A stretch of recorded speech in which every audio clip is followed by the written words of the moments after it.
What's going on, y'all? What is going on, y'all? Man, what did I get myself into with this critical race theory situation, man? Holy smokes. Been having white folks jumping at me ever since, man. What is going on? They've been hopping mad at me, man. I don't know. And but we're gonna get into it today, man. We're gonna get into it today. What's up, brother D? Appreciate you and Sister G and all the other hard driving soldiers tipping into the room. Yeah, man, I done had these white folks are hot at me about this CRT thing. You know, I have none of them be real disrespectful, but they definitely are. They definitely let me know what their position was on this situation. So some of them skillful, some of them not, but definitely, man, they let me know. Good morning, everybody, or good afternoon, depending on time zone you're in. You know what I mean? What we're gonna do is okay, let me call you back. I'm gonna call you later. Um, one of my teachers was calling me, but I let him know I'm gonna call him later. Anyway, we out here, man. We out here, and we're gonna talk about it. This is something that we need to talk about. We need to Sister Don, good to see you. Good to see you in the building. We're gonna jump on yeah, everybody's trickling in. JP, peace and blessing, but see how the spirit is good, but Sister JP, we're gonna get into this critical race theory thing.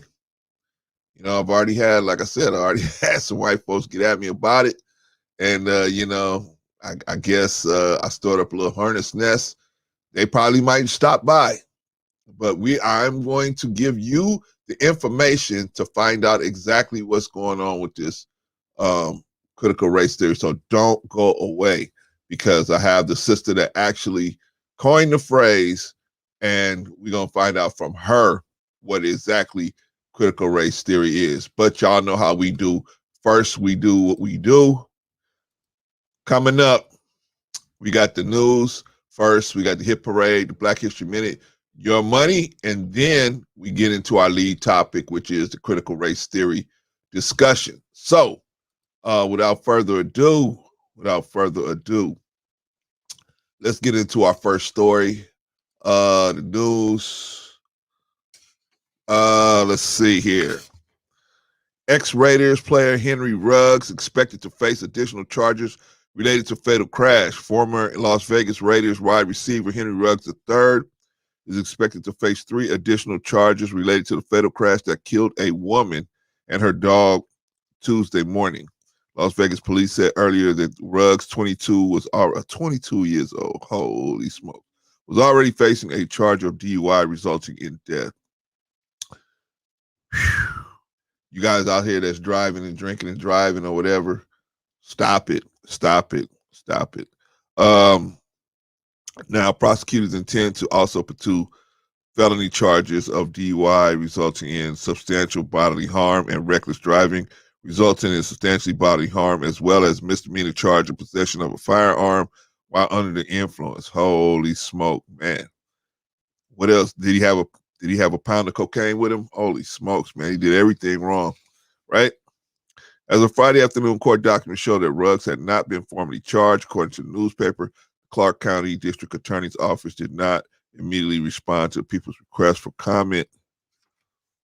A statement from Las Vegas Metropolitan Police Department earlier this week said that Ruggs was behind the wheel of a Chevrolet, and that preliminary investigation indicates that the front of the Chevrolet collided with the rear of a Toyota. The collision happened around 3:30 a.m. Tuesday. Responding officers located the Toyota on fire. Ouch. The statement said fire department personnel responded and located a deceased victim inside the. Oh man, ouch. The woman was killed in a crash. Has been identified as 23-year-old Tina Tinter. She and her dog Maxie were on their way home when they were killed. Tinter's friend Bayana Flipovic told Fox 5 Vegas. Holy smoke. We always go to parks and walk her dogs and just hang out and have a good time, she said, and just think about the future where we were just talking about going to Siberia together. She said Tender, a Siberian immigrant, was just about to get her U.S. citizenship and everything was going swell. Oh, man. Ouch. Police said in a news release that Ruggs remained on the scene following the crash, showed signs of impairment. A prosecutor said Wednesday was going 156 miles an hour. Holy smokes. At the time of the accident, and blood alcohol level was twice the legal limit 2 hours afterwards. Ruggs was taken to UMC Hospital for non-life-threatening injuries. The Raiders have since released Ruggs. Yeah, man, it's this guy Ruggs, man, he's done. He's done. And unfortunately, he he didn't think about what he was doing. See, at least in the NBA, they have a rookie symposium class where they go over a lot of this stuff. And I don't think they have that same thing in the NFL. They have something like that, but I don't think it hits as hard. Thanks, Sister G. Please hit the chat, hit the like button. Yeah, just give me a drive-by like if you can, if you're just driving by. Don't worry, because I'm telling you, man, we're going to get into the meat and potatoes in just a little while, if you can hang on. All right? So go on and, do what you got to do. Put that macaroni and cheese on, put that lasagna in the oven, and come on back, because, man, we're going to get into it. All right. What y'all think about Scruggs? He's done. But what's the point of this? Why do I bring this up? Because it's a young guy, young black dude, probably had no person in his life to really give him a lot of direction. Maybe he had a few guys that told him what to do, but never had somebody that could pierce in and really give him a lot of direction. So unfortunately, he got himself caught up in this situation here. But anyway, he's done. I mean, he killed this lady, and he's a black dude, unfortunately, and he killed this white lady, unfortunately, and we pretty much know how that goes. Like I always say, 80% of the people on death row, including white people, on death row for killing white people. So this court system don't play when you kill white people, especially innocent ones. Sister Don, frying catfish today. Okay, Sister Don, be careful with that catfish. Them bones will get you. But hey, once you take care of that business, I'm right here. Once you sit down at the table, just put us on the radio on the side, you can still eat. But be careful with that catfish. Be careful. Anyway, getting back to the news. Yeah, this dude is done. He's unfortunately finished. His career is over. So tell these young guys, man, drinking, drugs, alcohol, it doesn't mix. If you're going to do any of that stuff, stay home. Stay home. I'm not no prude. I mean, I don't think you should do this stuff. You don't have to do it, but that's me. I would enforce what I think on any other person. You know what I'm saying? So I'm just saying, statistically, you're at a grave disadvantage leaving your house or being out in the street after 12 o'clock, inebriated under any under some drug or alcohol. Alcohol's a drug too, but any type of inebriation, the chances for somebody getting hurt just skyrocket. So don't do it. Don't do it. Let's agree not to do it. Sister Don, very sad situation, bro. Clarence, I agree. Sometimes when kids don't get the proper direction, they take unnecessary risks. Yeah, especially our young men. They've been so focused on trying to get out of the hood, using whatever talent that they feel can help them get out. They've been focused on that. So a lot of times they don't have social etiquette to understand that they're not, when they're not on the football field or they're not on the basketball court, they're just a regular person. Nobody's going to open doors for them or do anything for them. They're just regular people.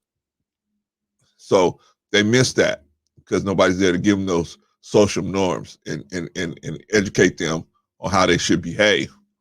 So they just think, hey, I can just do what I want. I can do what I want on the football field. I can do what I want on the basketball court. I can do what I want in the street. Not so. Not so. That's why we here, Sister Don, we're trying to get black men to try to understand that they have responsibilities. Slavery took those responsibilities away from them, and now we're trying to put them back, give those responsibilities back to them in a way that they can comprehend it and do something productive with it. Anyway, moving on. That was our news story about Brother Ruggs, and sad to see it happen to him. Sad to see it happen to him after all the potential he had to really help his family and everything. Moving on. Let's move on to the hit parade. The hit parade. A Bronx teacher allegedly SEX ULE assaulted a female student and sent others pictures of his private area via Snapchat, police said. Nice. Good job. Alexander Guzman, 26, was arrested Friday night in the Bronx.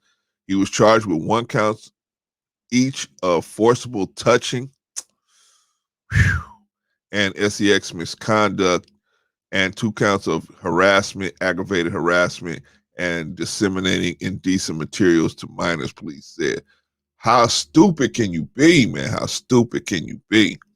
Guzman, who taught at the Bronx School of Law, Government, and Justice in the Melrose section, allegedly used the popular app to send photos of his junk to 3 of his female students. Nice, beautiful. I'm being facetious, but that's just, I mean, what would make a dude think that, man? But I know he's demon possessed. That's what made him think that that was a good idea. 2 16-year-olds and 1 18-year-old, police said. He also allegedly kissed one of the 16-year-olds. What? Man, if I was that 16-year-old father. Anyway, put his fingers down her pants and assaulted her, authorities said. Hi. They're going to string this dude up. The victim said the incidents took place between September 23rd and October 31st of this year. Police said Guzman has been a teacher at the school since September 21. September? Holy smokes. He was removed from the classroom. A DOE source said the DOE is moving to terminate him. You think? These are deeply disturbing charges, and the DOE has cooperated in the police department fully, and the teacher was immediately removed from the school. The safety of our students is our top priority. We have stringent protections in place to address any allegations of impropriety, a spokesman for the Department of Education said in a statement. The Bronx School of Law is a public school for grades 6 through 12. It's where NYC Schools Chancellor Misha Ross Porter got her start in the DOE, briefly as a teacher and then an assistant principal and principal. Porter helped found the school in 1997 with David Banks. Banks is the leading candidate to represent Porter as chancellor by newly elected Eric Adams. Ay. See, I'm trying to tell these guys, man, it's not so much the younger guys so they can learn. You cannot just do this stuff no more, man. You cannot play games no more. You can't just be out here playing with people no more, man. You're going to go to jail. You're going to go to jail. And if you're lucky, you're going to go to jail. Because if I was this girl's father, I'd have you trying to get the police to pick you up before I got to you. This is a horrible situation. Let's see. Sister Don, disgusting. You're right. Demons. These people put in position of trust with these kids. It just makes me sick. It does. And unfortunately, Sister Don, you know what I mean? It's not a real, unless they've done something already, you can't really see, you can't really tell. You never know what's going on in somebody's head. Make them snap or make them do something crazy like that. You never know. But unfortunately, that's why we got to That's why those of us that have children, we got young children. And when I say young, under the age of like 14 or 15, well, even those ones, you got to debrief them. If they're going to public school, you got to debrief. If they're going to school, period, you got to debrief them when they come home, man. If they're a minor and they're going to school, you got to debrief them, find out what's going on, because just see, these kind of guys get away with stuff like that because the parents are so busy, they don't have time to go over this stuff with them. But if you make the time to go over this stuff, go over, just say your children know, hey, they're gonna have to talk to you and get a debriefing. Hey, what happened in school today? Then they can't get in like they would if you talking to your child once a month, maybe. It's not gonna work. Not gonna work. Sister G, it's about time these teachers are being arrested, male and female. Time for the so-called elites to get their just desserts as well. Yeah, I know, but see, in some societies, Sister G, because of the classism, they don't look at it as a crime when a person of an upper class takes off on a person of a lower class. They look at it bad when a lower class person jumps on a higher class person, but they don't look at it as and that's what they call a caste system, where classism rules, and so they don't look at it as much.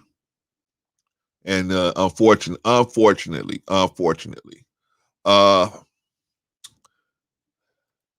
Sister Don, yeah, we have to talk to our kid. Yeah, we got to talk to him. You got to talk to him. I don't care if you're a single parent, dual parent, whatever you got going on, poly parent, whatever you got going on.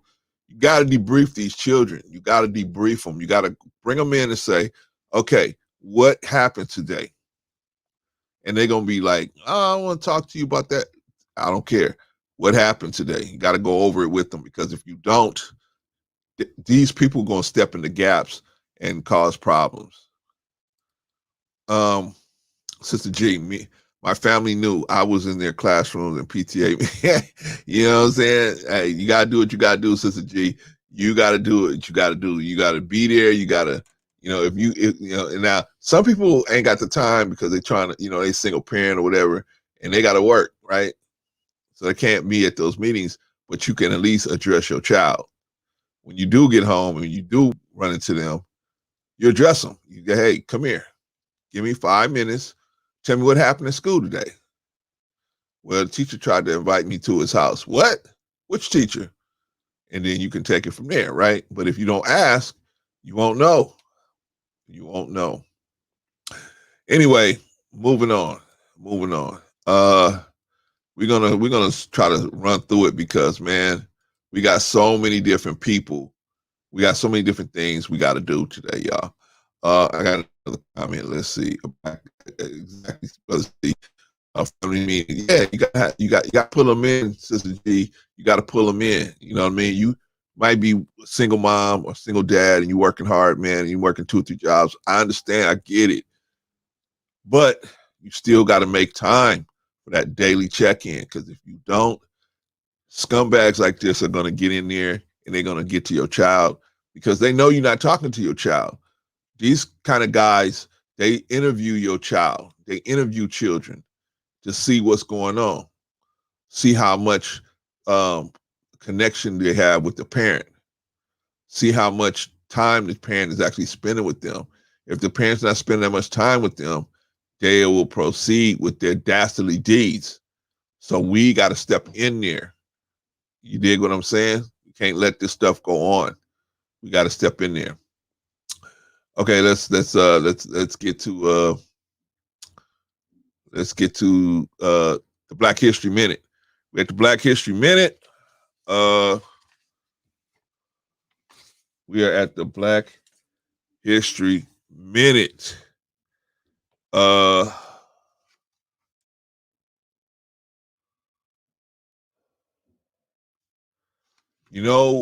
lot of y'all, I need some us, those of us that came up in the 80s and the 70s, we use the transistor radios a lot. Now, of course, everybody has their phone. They really don't use transistor radios as much, but they're still out there, right? But this brother Otis Boykin, he really beefed up the transistor.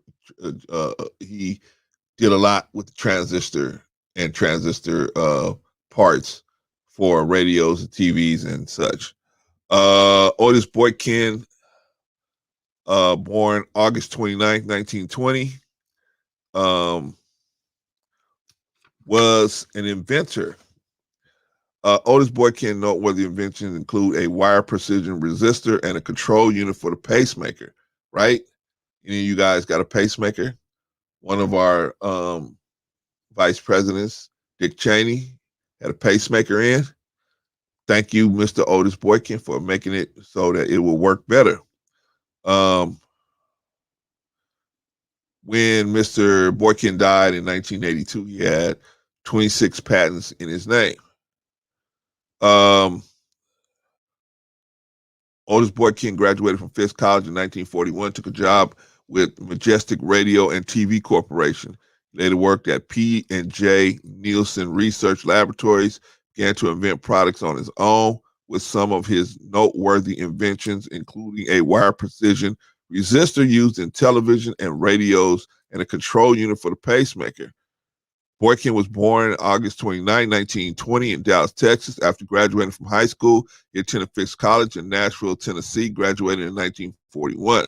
The same year, he took a job as a lab assistant at the Majestic Radio TV Corporation in Chicago, Illinois. He rose in the ranks, ultimately serving as supervisor. He eventually took a position with P&J Nielsen Research Laboratories while trying to start his own business, Boykin Fruit Incorporated. At the same time, he decided to continue his education, pursuing graduate studies at Illinois Institute of Technology in Chicago, Illinois. He was forced to drop out in 1947 after only 2 years of education because he was unable to afford tuition. Inventions. Boykin, who took special interest in working with resistors, began researching and inventing his own. He sought and received a patent for a wire precision resistor on June 16, 1949. The resistor would later be used in radios and televisions. 2 years later, he created a breakthrough device that would withstand extreme changes in temperature and pressure.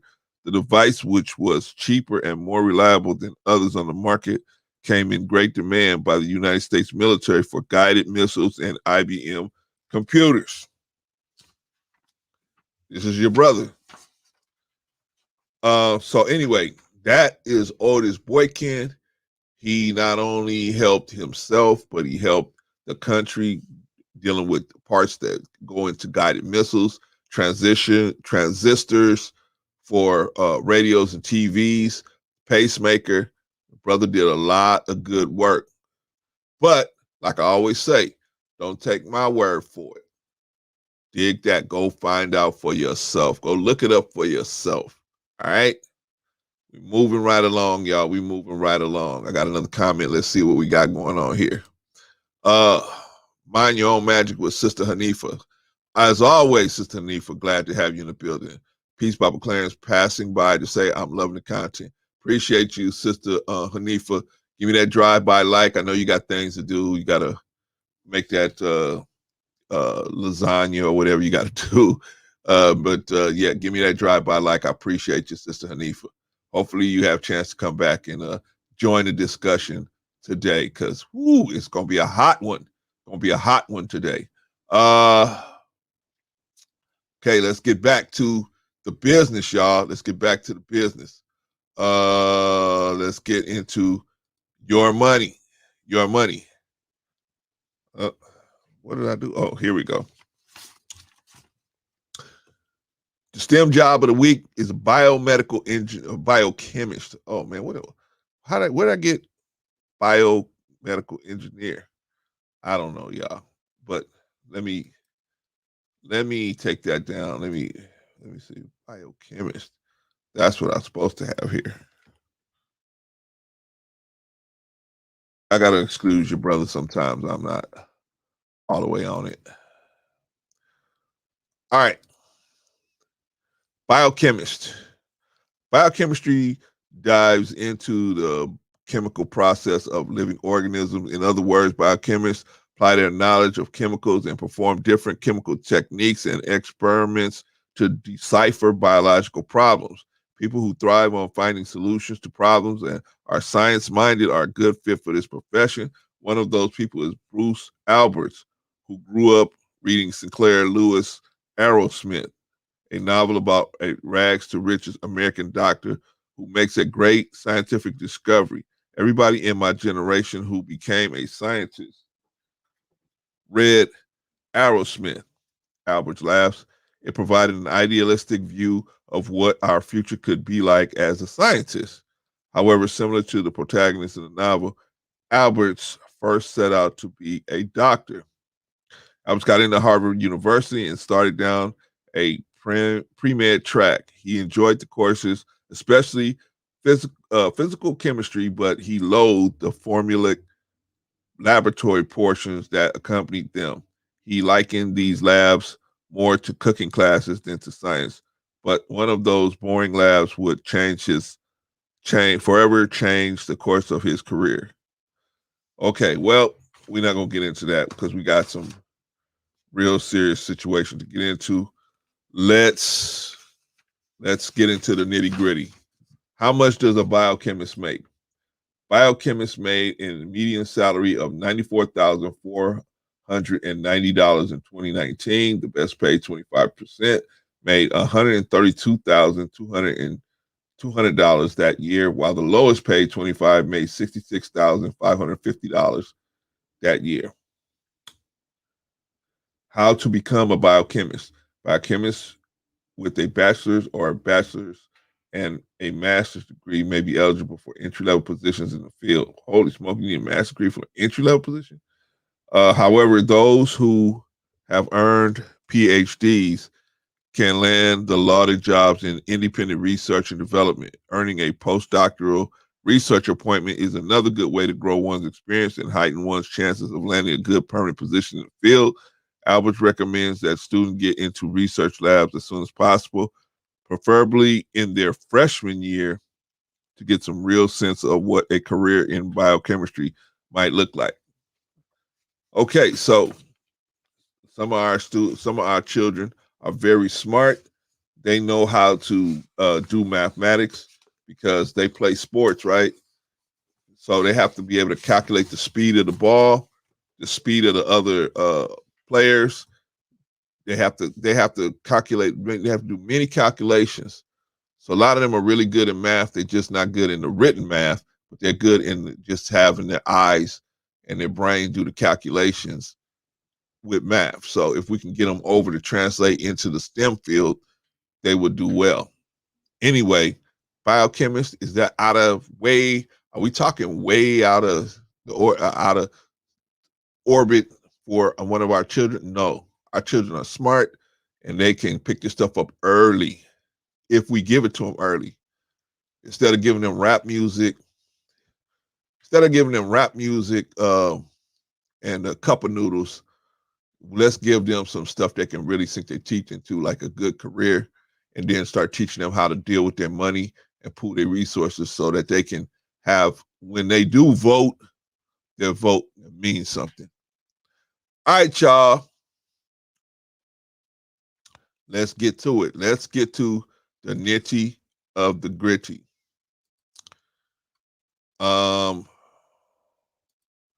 Let's get to the nitty gritty. What is critical race theory? What is it? Well, what's the uproar? Let's deal with the uproar. Let's watch a couple of videos and let's see what the uproar is all about.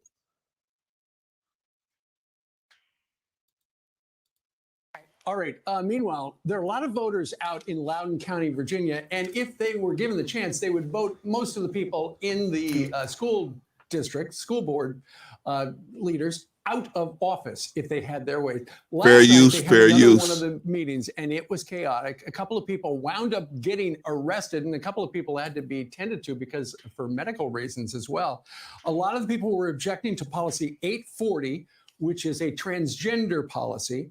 Over which bathroom people would use or preferred names and stuff like that. There was so much going on. There were 300 people in attendance. 259 of them asked if I can get up and speak. And after a couple of dozen, they said, okay, we're done. And they left. Well, yesterday we reported on the Democrats in that area. They put out a tweet and it said, jump on our bus. We have 3 different bus stops. You can pay a little fee and we will pick you up to take you to this meeting. So not everyone from there is from Loudoun County. There might have been some Fairfax County people, which is the county next door, but everyone there is either pro CRT or against CRT. They did have a chance to talk. One mom I heard, she said she's going to pull her child out of the school now. Yeah, here's how. Okay, so CRT. What is the CRT? What is the CRT? Hold on. Before we get there, let's do something else. Because I got a lot of different stuff to go over with y'all. I got a lot of different videos to go over with y'all. So let's go over this. Okay, let's do this now. I want to hand it over to my colleague, Virginia Fox, who is the ranking member of the Committee on Education and Workforce. Virginia. Thank you, Representative Stefanik.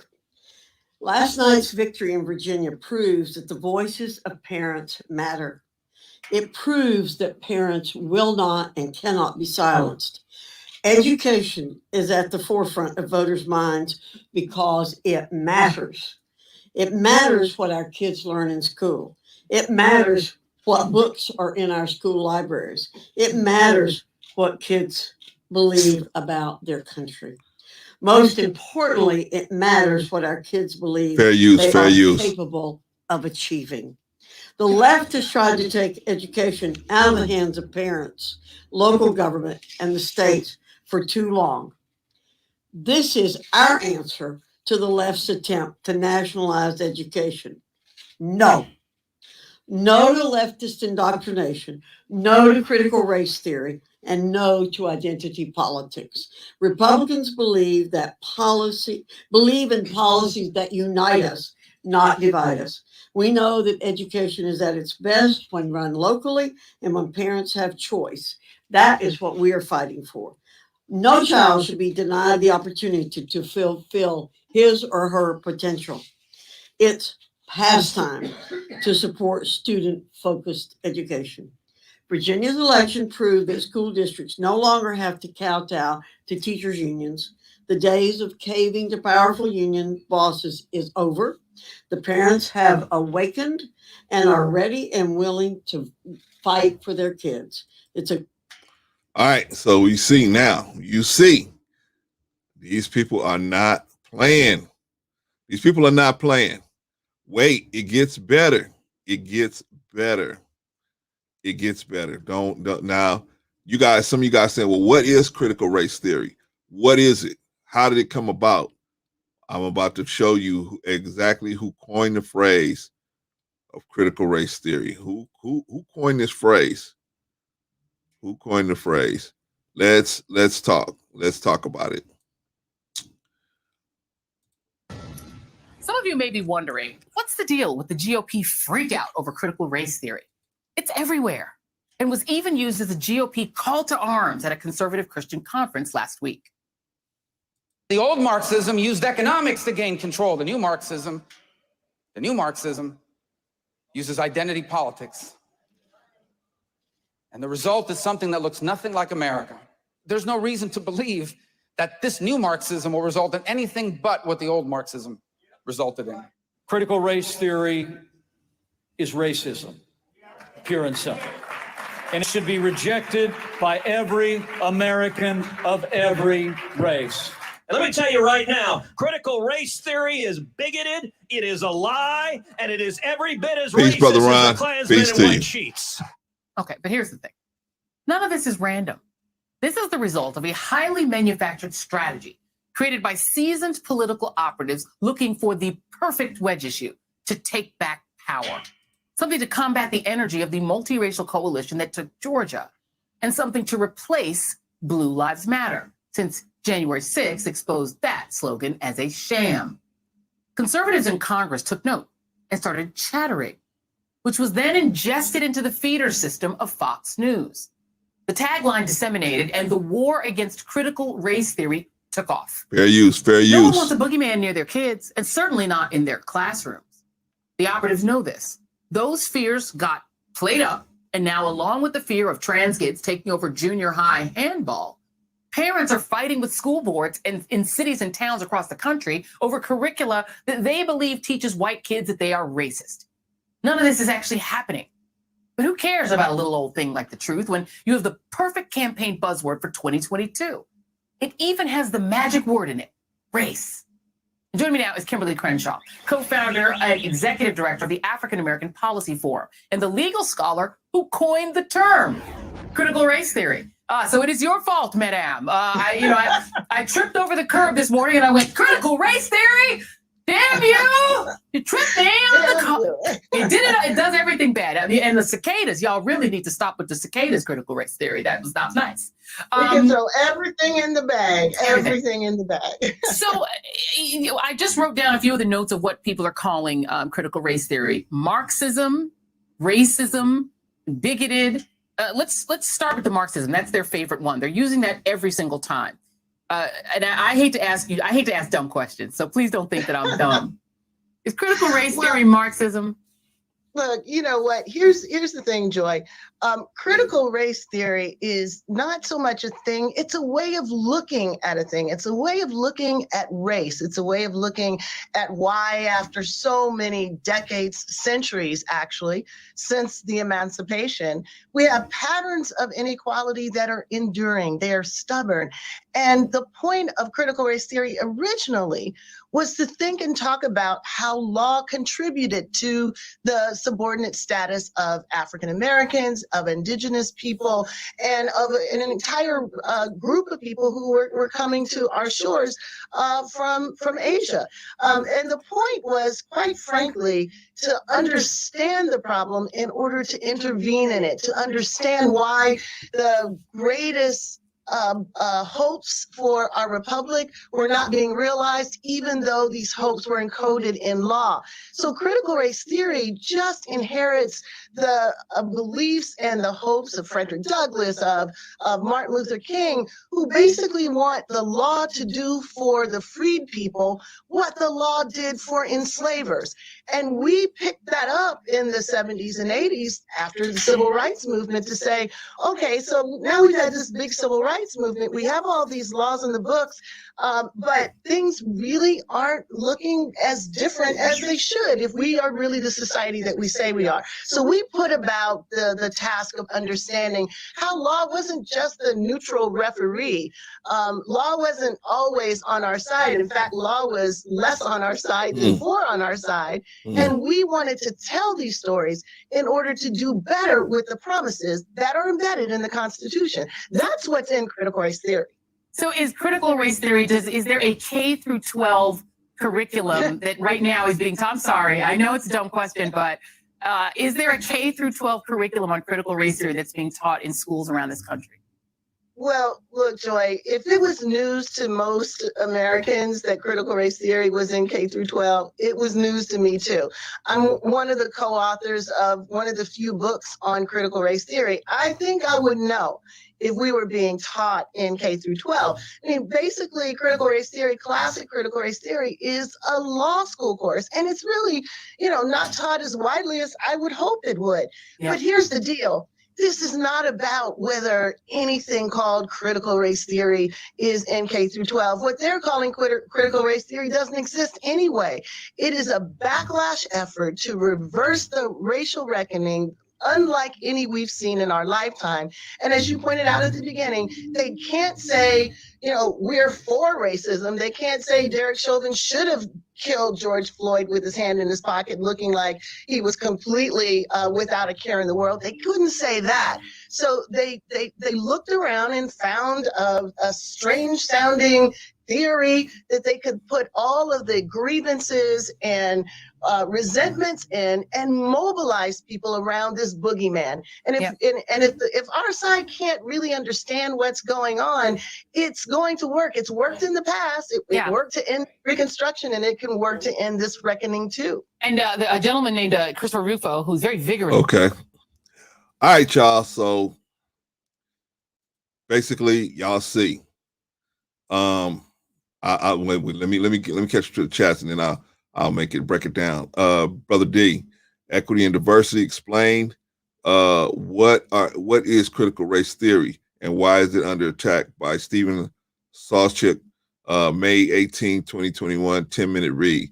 Thank you, Brother D. Appreciate you, man. Sister G, they just don't want their generations to know the truth. They're truly devil's angels. Holy smokes, Sister G. Brother Be Easy, that dude in MSNBC and Joy Reid especially contributes to the degrading and disenfranchisement of the Black community by always crying and the Republican boogeyman and encouraging voting of the racist Democrats. You know what, Brother Be Easy? I will say this. I have to agree with you on the Republican boogeyman and encouraging of them voting for the Democrats, whether they're racist or not. The Democrats can do no wrong to the average Black person, and it's just sad, man. White people, hit the vacuum cleaner. White people can, they at least got enough sense that if the candidate they backing don't do what they say they're gonna do, they'll switch parties, they'll switch, and they'll switch up. But Black people, we think like gangbangers. Like gangbangers, like, hey, I was born over here in the 60s, but I moved out here to Long Beach. I'm not gonna be an insane.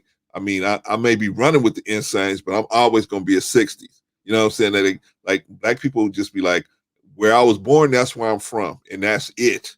There ain't no changing.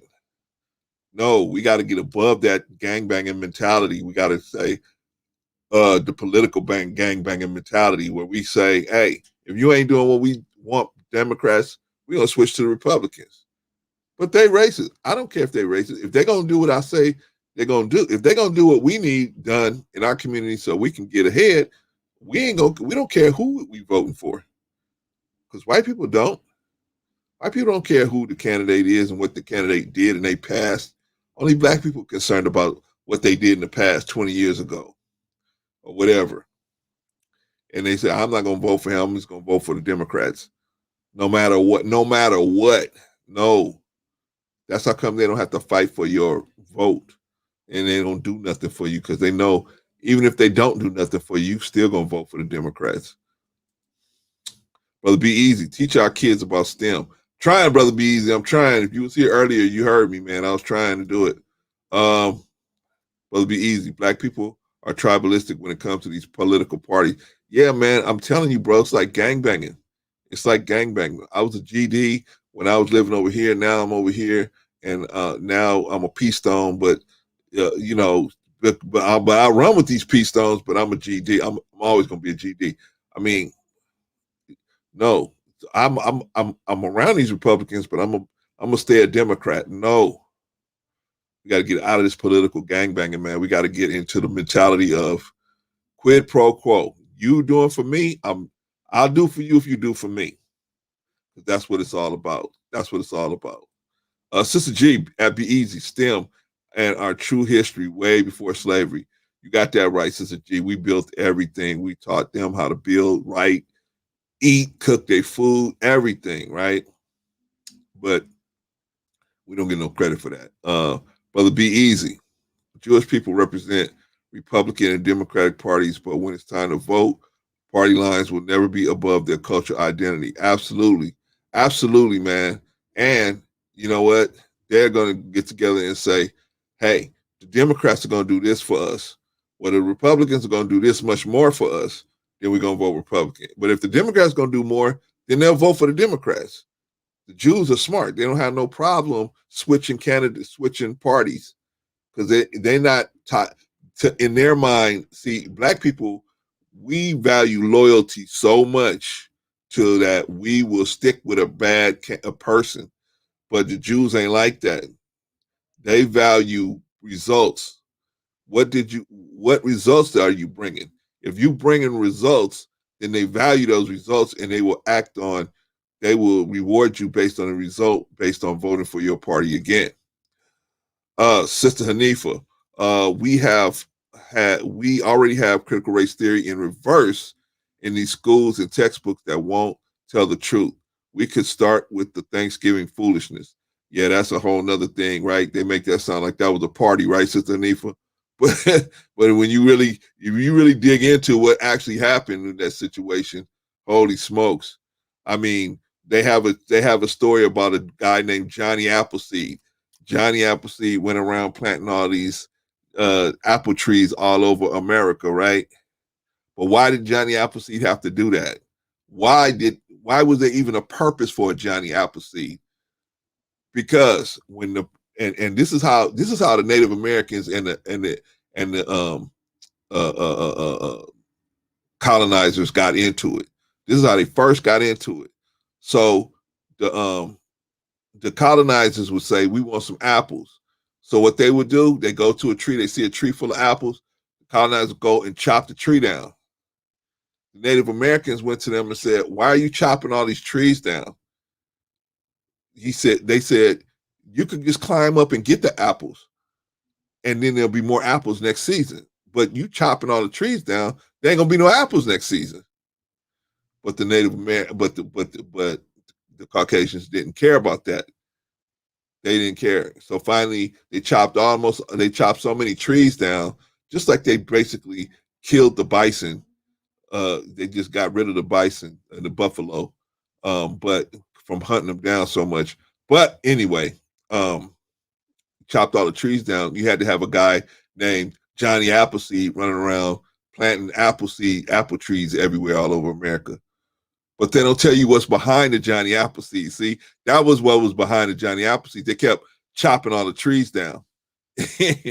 Anyway, Brother Be Easy could dig into the real history of Emancipation Proclamation, Juneteenth, and Jim Crow. Yeah, like I always say, Abraham Lincoln, only reason why he made the Emancipation Proclamation was to destabilize the economy of the South. The South was making so much money. Who did we talk about in the Black History Minute last week? Eli Whitney. And what did Eli Whitney invent? The cotton gin. The cotton gin was making the South rich.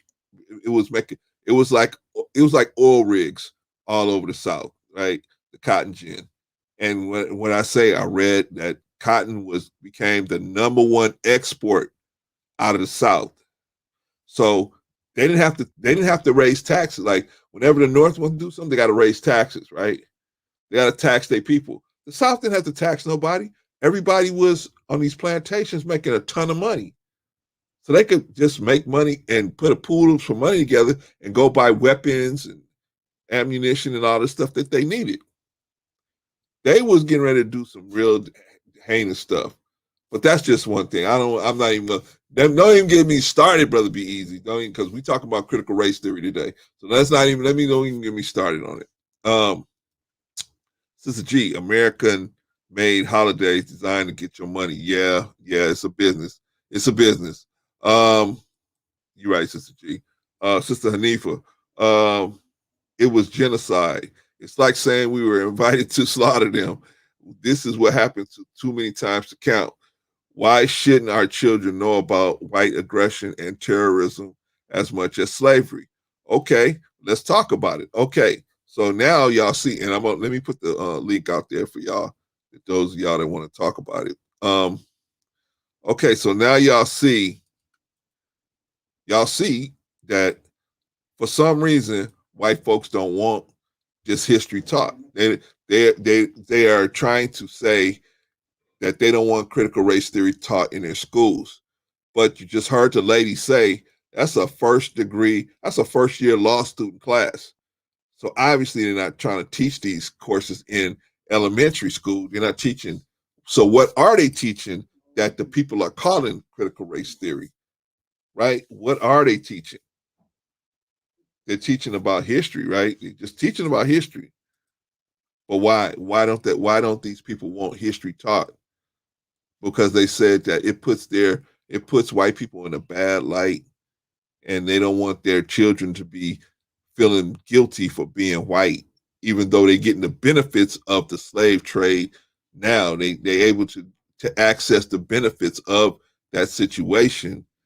They don't want them to have the they don't want them to have the guilt of being the viciousness of that issue being brought out, right? But I say like this, okay, if you don't want your children to experience the guilt, then they shouldn't experience the benefits. They're already getting the benefits of that situation. Now, how do you take the benefit of them being involved in the slave trade away from them so that, like you said, you don't want them to have anything that's outside of, you don't want them to feel bad. Okay, well, if you don't feel bad, it's like me. If I come up to you and I steal your bike and I punch you in the face and take your bike, and I'm running around riding your bike, and then people are telling you how evil of a person I was for taking your bike, then I can't say, hey, I don't want y'all telling them about how evil I was when I took that bike. I don't want you to tell that story. Well, then I got to give up the bike, right? I got to give up the bike. Can't be running around riding that bike and then saying, hey, don't tell them about how, vicious I was when I took the bike from them. No, if you don't want that story to be told, then you got to give up the benefits of what happened, right? It is what it is. It is what it is. But we're going to get into it, y'all, today. Sister G, transgender subjects are also being taught in elementary school by trans teachers. That is another thing that I think is unfortunate, Sister G, because transgender stuff really shouldn't be taught to elementary students. That stuff should be kind of taught first year college, I think, in my opinion, because that shouldn't be something that they should have to, minors should have to deal with. Now, a grown person deciding that they want to be trans and all of that, that's cool. A child that is trans, maybe there should be a special school or something for them so that they don't feel, like they're being mishandled or something in a regular school. But to have little kids having to deal with that at that age, no, I don't think that's a good idea. That's me personally. I just don't think that trans issues should be something that K through 12 should be dealing with. That's my opinion. But let's get back to our critical race theory. What is the problem? Why do white folks have so much issues with critical race theory, or what they consider it to represent? I had a white guy tell me today that critical race theory represented the government forcing one group of people to think that another group of people is evil. Is that what critical race theory is to you? No, I don't think so. I think it just tells the true brutality of one person over another one. But see, now here's the thing. They want to hide that. Now they want to hide that history from their own children. They want to hide it from them. What's going to happen if they hide it from them? They're never going to even understand how brutal their ancestors was to our ancestors and how we got into this situation. If they hide that information, then they'll be able to say, see, those Negroes, they just stupid on their own. No, we wasn't stupid when we got here. No, a situation had to occur. A procedure had to occur to take us away from what we knew as good, and then to put us into a situation where anything goes, right? Because if you're a slave, do you have a need for shame? You have no need for shame if you're a slave, because the master can tell you to do whatever, and shame is going to be something that may interfere with your survival, right? So you have no need for shame. You have no need for thinking of yourself as a person. You have no need for that. You only have to think of yourself, like Malcolm X said, in relationship to the master. What's the matter, boss? We sick? We sick? Yeah, because you have to think of yourself only in relationship to your master. That is going to help your survival, right? But now look at us, man. We are what? Maybe 100 years or so off of slavery, right? So when they dropped us off from slavery, they said, pick yourself up on your bootstraps. they had Reconstruction, right? But black people was getting in on making the money in Reconstruction because we are natural builders, and they shut that down because we were just outperforming everybody else. So they shut it down, right? I'm just telling the truth, bro. I'm just telling the truth, brothers and sisters. What is critical race theory, and how is it going to affect you? How is it going to be? How is it going to be? How is it going to affect you? Our people, we don't know anything about, well, we do know about some of this stuff, but even I have some black people who are against critical race theory, whatever that means, whatever situation that means, right? But critical race theory, I think it's something that we are we have to look at. We have to look at. Now, I'm not saying that critical race theory, the college course, is what we're looking at, because obviously the Republicans are using that buzzword, critical race theory, saying we don't want that taught in the K through 12. Well, the lady just came on and said that's not even something they're doing. They're not even trying to teach that in K through 12. But the Republicans are out here acting like that's being pushed. We ain't teaching that. They just teaching American history, right? American history, like Malcolm said, was bloody. It was brutal. It's brutal. But if we teach it the way it happened, then some kind of way people are got this agenda to make white people look bad. When I don't think it's about making white people look bad. It's about telling the truth so we don't experience it again. The Jews where can you go and you not find a monument to the suffering that the Jews dealt with the Germans, the Holocaust? What country can you go? You can't. There's no country you can go. There's no place you can't go. And the Jews will tell you in a hot minute what they had to endure in that situation. But that's okay. That's okay. That's not victimhood. That's not victimhood. Hey, give us this money. You giving billions of dollars. The Japanese, 2 bombs dropped on them 80, 90 years ago, right? They're taking money from the U.S. government every year. But that's not victimhood. That's not victimhood. That ain't going too far, right? Anybody that them bombs dropped on is probably dead or close to it, right? But it is what it is, right? Let me get to some of y'all chats. Sister G, the truth can be hidden, coming out sooner or later, period. Yeah, it is what it is. There's too much overlapping information. Johnny Weiss, glad to have you in the building. CRT says stats and math are racist. Yeah, I know. That's the unfortunate part about it, man. That's the unfortunate part about it. So they trying to hide this information from their children because they don't want them to feel bad. But you have to make people feel bad. It's like we had to tell black men sometimes, black men, you ain't doing what you're supposed to do. You let your people down. We got to tell them that, even though it makes them feel bad, right? That's why it's only 7 people here, right? Because if black men wanted to hear the truth about what they do, they would be here. Because I'm gonna tell them. I'll tell them. But yeah, white folks don't want. They don't want the truth to be told to their own children because they feel like it's going to make their children feel bad for being white. Maybe they should feel bad for being white. Maybe they should. And maybe they should be striving to try to correct what their ancestors did. Maybe they should. Maybe they should.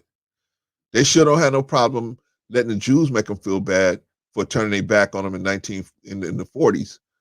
They don't have no problem making them feel bad. They don't have no problem letting the Japanese make them feel bad and giving the Japanese all of your tax money and my tax money. They give the Jews our tax money. But when we try to say, hey, we're going to use some of that tax money to correct our own situation, oh, you racist, right? White people stick together and they get together on an issue. They're patriot. They're patriotic. They're patriotic. When black people get together on an issue, we're racist. White people get together. We're patriots. They can go and kill people out at the. They can go and kill. They can go to DC and kill people. Nothing happened. Nothing. There ain't no big uproar. Can you imagine if a horde of black people went up to the DC and killed people, killed the police officer? Can you imagine? They'll set Detroit on fire. They'll set DC on fire. White people, man, I'm telling you, man, they're nice people when everything is good. They are nice people. They're easy to get along with, everything. But let something happen, brother. Like Mr. Farrakhan said, you poke them enough, that viciousness will come out. Let's see. Mr. Johnny Wise. So you agree math is racist. I do not agree that math is racist. I agree that truth is truth. So don't put words in my mouth. Math is not racist. Math is math. Truth is truth. So if you want to tell the truth is the truth. The truth is the truth. That's like saying we ain't gonna say that black people were slaves in America. I mean, what you gonna teach next, right? Hey, black people saw this big old boat and said, hey, can you take us with you? Where you guys going? We're going to America. Oh, well, can you guys take us? Here, I don't think I'm gonna be comfortable having my hands free. Can you guys put some iron bracelets on me? Oh, by the way, my feet are not gonna be, I'm not gonna feel comfortable with my feet free. Can you please put some bracelets on me? I mean, is that how it went down? It didn't go down that way. But I mean, eventually, if you keep changing your history and changing the reality of the history, eventually it's gonna come to that, right? Black people were skipping on over to the boats, and as they was going up the gangplank, they said, oh, by the way, hey, I don't want my hands free. Please lock them up. Please put my hands in these iron clasps. Hold on one second, y'all. I gotta take care of something here.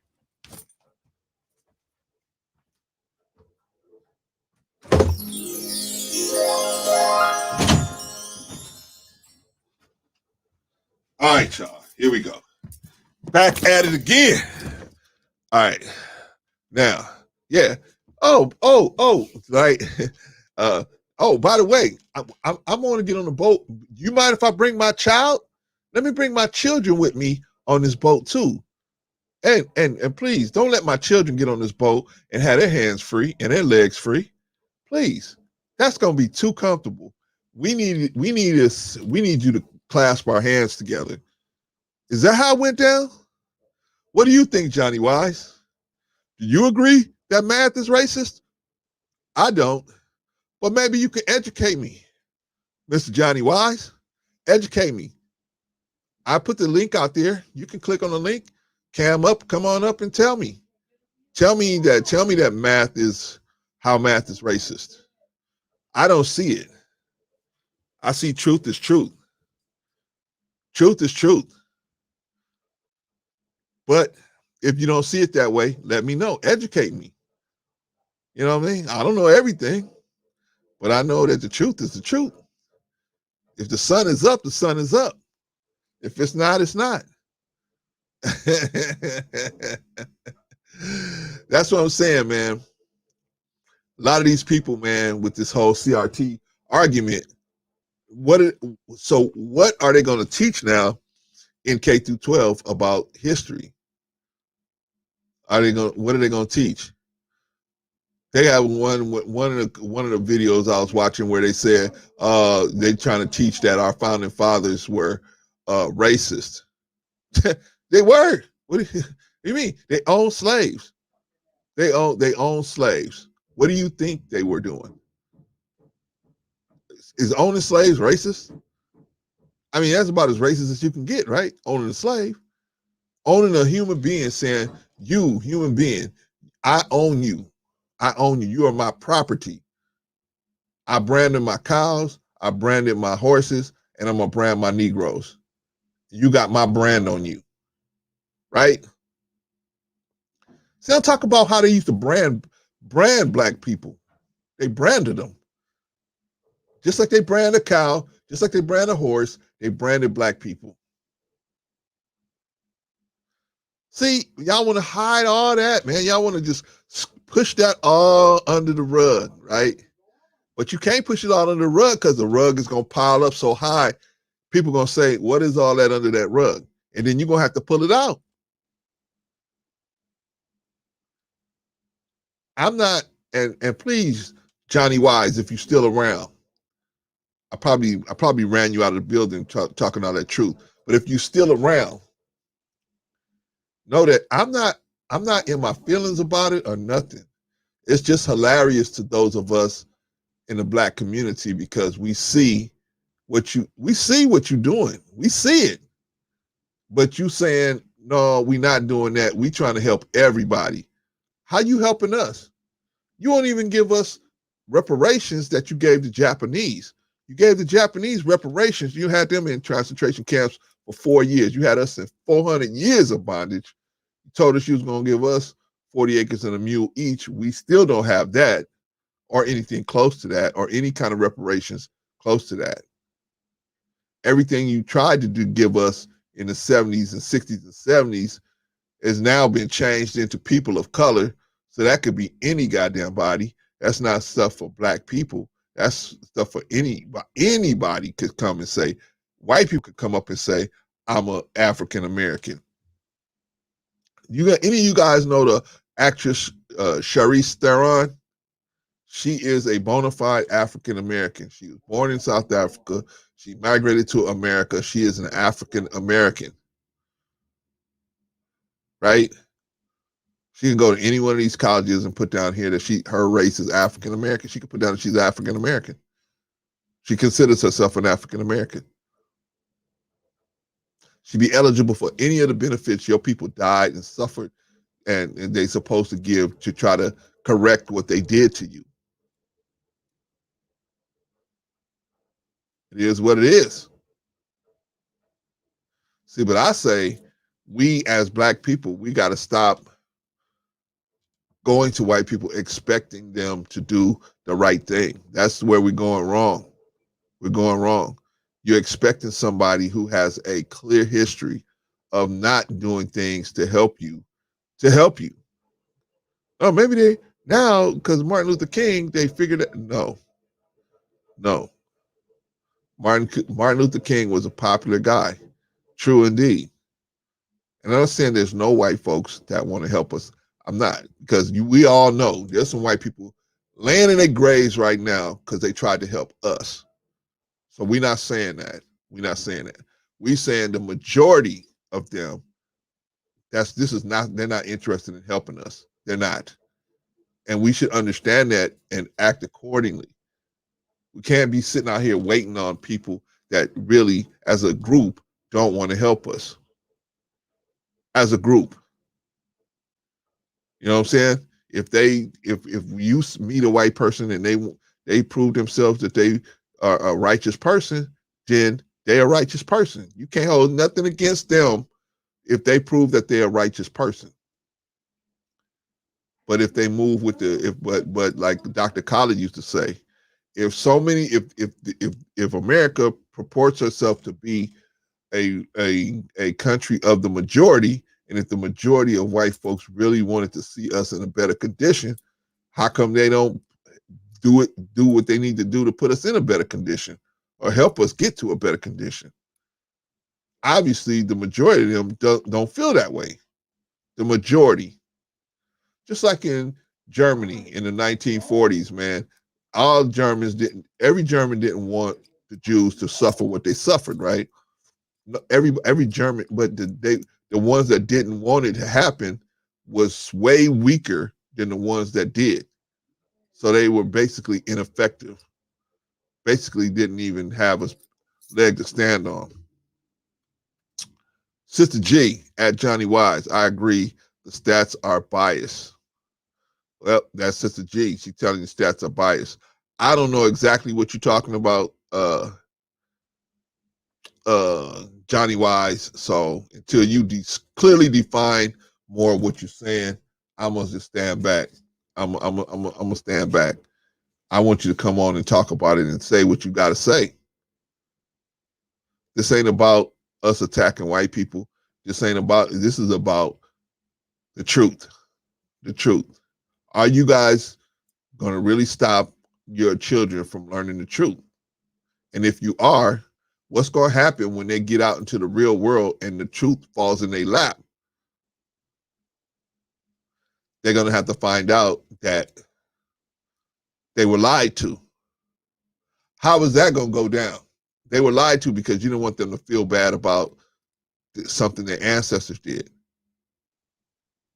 Now, I don't know. I know black children don't want to be lied to. I would imagine white children don't want to be lied to either, for the most part. I would imagine. What's going to happen when they find out? What's going to happen? What's going to happen when they figure out, man, I can't trust these people because these people will not tell me the truth because they don't want to hurt my feelings. We don't want, I saw one of them where they said, we don't want white children to feel bad for being white. We don't want that either. We don't want that either. We just want the truth to be out there. That's not the purpose. Who cares if white children feel bad because they white? Who cares? That's not the issue. The issue is we need to work together to make things a better place for us as black people. That's the issue. We're not out here trying to say, hey, we're going to make it. Well, most of us, I would think most of us. Yeah, there's some of us that's stuck there, but most of us black people, we ain't got it's not going to improve our lives that white people are feeling bad about each other. And that's not going to prove anything for us. What's going to prove us is white people are motivated to do something about the position their ancestors put most of us in. That's what's going to help us. But I can understand you don't want to do that. Most white people don't want to do that. They say, hey, we took this country, we stole it, we fought for it. We threw that tea off in the Boston Harbor, and we gave the Indians smallpox and measles. We did all that. Why should we feel bad about it? Now we got it, right? Sister G, the truth chamber, far. Yes, ma'am. Sister Don, the truth needs to be told. I'm white. I taught my son the truth, and the school bus should too. Thank you, Sister Don. Appreciate you. You know what I'm saying? It's not about making somebody feel bad because of the color of their skin. It's about trying to get something done. We got black people here that need help. If you're willing to take our tax money and help the Jew, if you're willing to take our tax, and we're not saying nothing about that. If you're willing to take our tax money and go help the Israelis, we're not saying nothing about that, plus other people all over the world, then why can't we take some of that tax money and help us as well? That's the thing. That's the only thing. What we got to figure out what we're going to do for us here. If you taking my tax money and go help the Jew, I don't have no problem with it if you're going to help me too. I'm going to have a problem though, you helping somebody else and you ain't helping me. Now I'm going to have a problem because I ain't even going to benefit from the Jew and the Palestinian conflict and the Jew overtaking that situation. I'm not going to benefit from that. I'm going to benefit from stuff that happens here. That's just the way I look at it. Brother D, at the end of the day, posted or not posted, the exodus will occur. It's going to have to mentally. What do I mean mentally? Mentally, a mental exodus from the thinking that just because somebody's skin color is lighter than another person's skin color, they better, and that's what I need to strive for, that type of mentality. No. Or the reverse, because my skin is darker than your skin, I'm better than you. No. What needs to happen is, hey, this group of people, no matter what they bound by, right? You got dark Jews and light Jews, but they bound by a cultural, they're bound culturally, right? That's the only thing that American government care about, is that they're culturally bound, right? Okay, whatever binds them, if they have problems and you can help, then you can help. Okay, we got problems. We need help. And on top of that, the American government sat back and turned a blind eye to us. Now, if you let the Jew tell you, oh, you turned a blind eye to the Jew in the 40s, so now you got to keep giving them billions of dollars. Well, hey, what about us? Turned a blind eye to us for 400 years. We ain't asking for billions of dollars. We asking just to let us set up our own businesses and leave us alone, so we can be competitive with you, with whites and Asians and everybody. We can be just as competitive as everyone else. Sister G, for real, brother C. Sister Don. But I think differently. I think that many white people do. If white people keep whitewashing stuff, things will never change. And you know what the problem is, Sister Don? It's going to happen again. It's going to happen again. Now, it may not happen the way it happened before, but it's going to happen again. And see, we don't want to have that happen. We don't want to, it's like we don't want the Jews, what happened to the Jews to happen to them again. We don't want what happened to the Japanese happen to them again. But at the same time, we don't want what happened to us to happen to us again. Or no one. We got to just move forward. We appreciate you, Sister Don, for being honest about that and pushing the program. You know what I'm saying? This is a hard conversation for white people to have, so we appreciate you stepping in the circle. Sister Don, America owes black people. That's the bottom line. Yeah, they owe a lot of people, Sister Don, unfortunately. What are they gonna pay? At least they making payments to other people. If we would be default, they would default on us. We'd be able to foreclose on them if we could, because they ain't making no payments to us. The little bit of payments they was making to us, they switched up the game and said, okay, they said, we're not going to say black. We're not going to say the word black. Although they say the word Jew, or they say the word Japanese, we were not going to say the word black. We're going to say the word minority. Well, who's minority? Anybody's a minority. Anybody's a minority.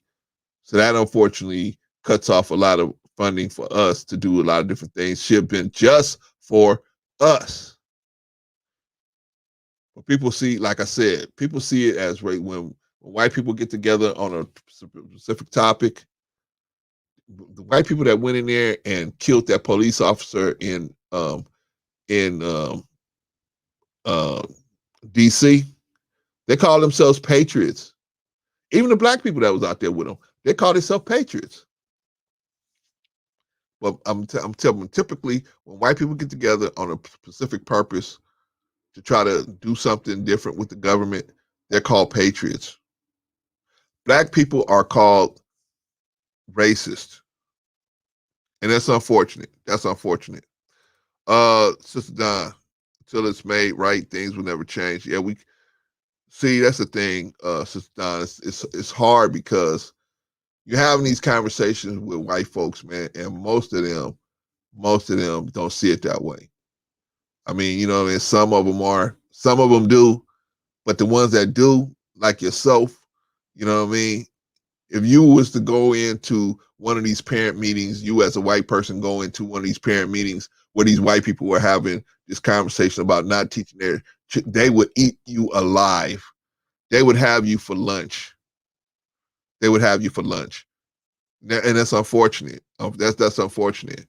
So what is the other alternative? Other alternative, we got to teach black people to stop going to these white committees, or I don't care, even because sometimes it's black people in there too.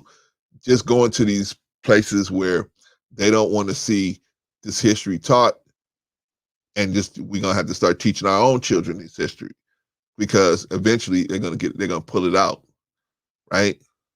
I remember when I was going to school, they had a big section of Black history, and it just got smaller and smaller and smaller and smaller till now. They tell you about Martin Luther King, a little bit about Malcolm X, and then that's it. It's over. That's Black History Month. Thank you. Thank you for stopping by. Right? Sister Don, it's hard conversation. You're right, and I appreciate that you all don't attack me for being here, and I hope you can see my heart is pure.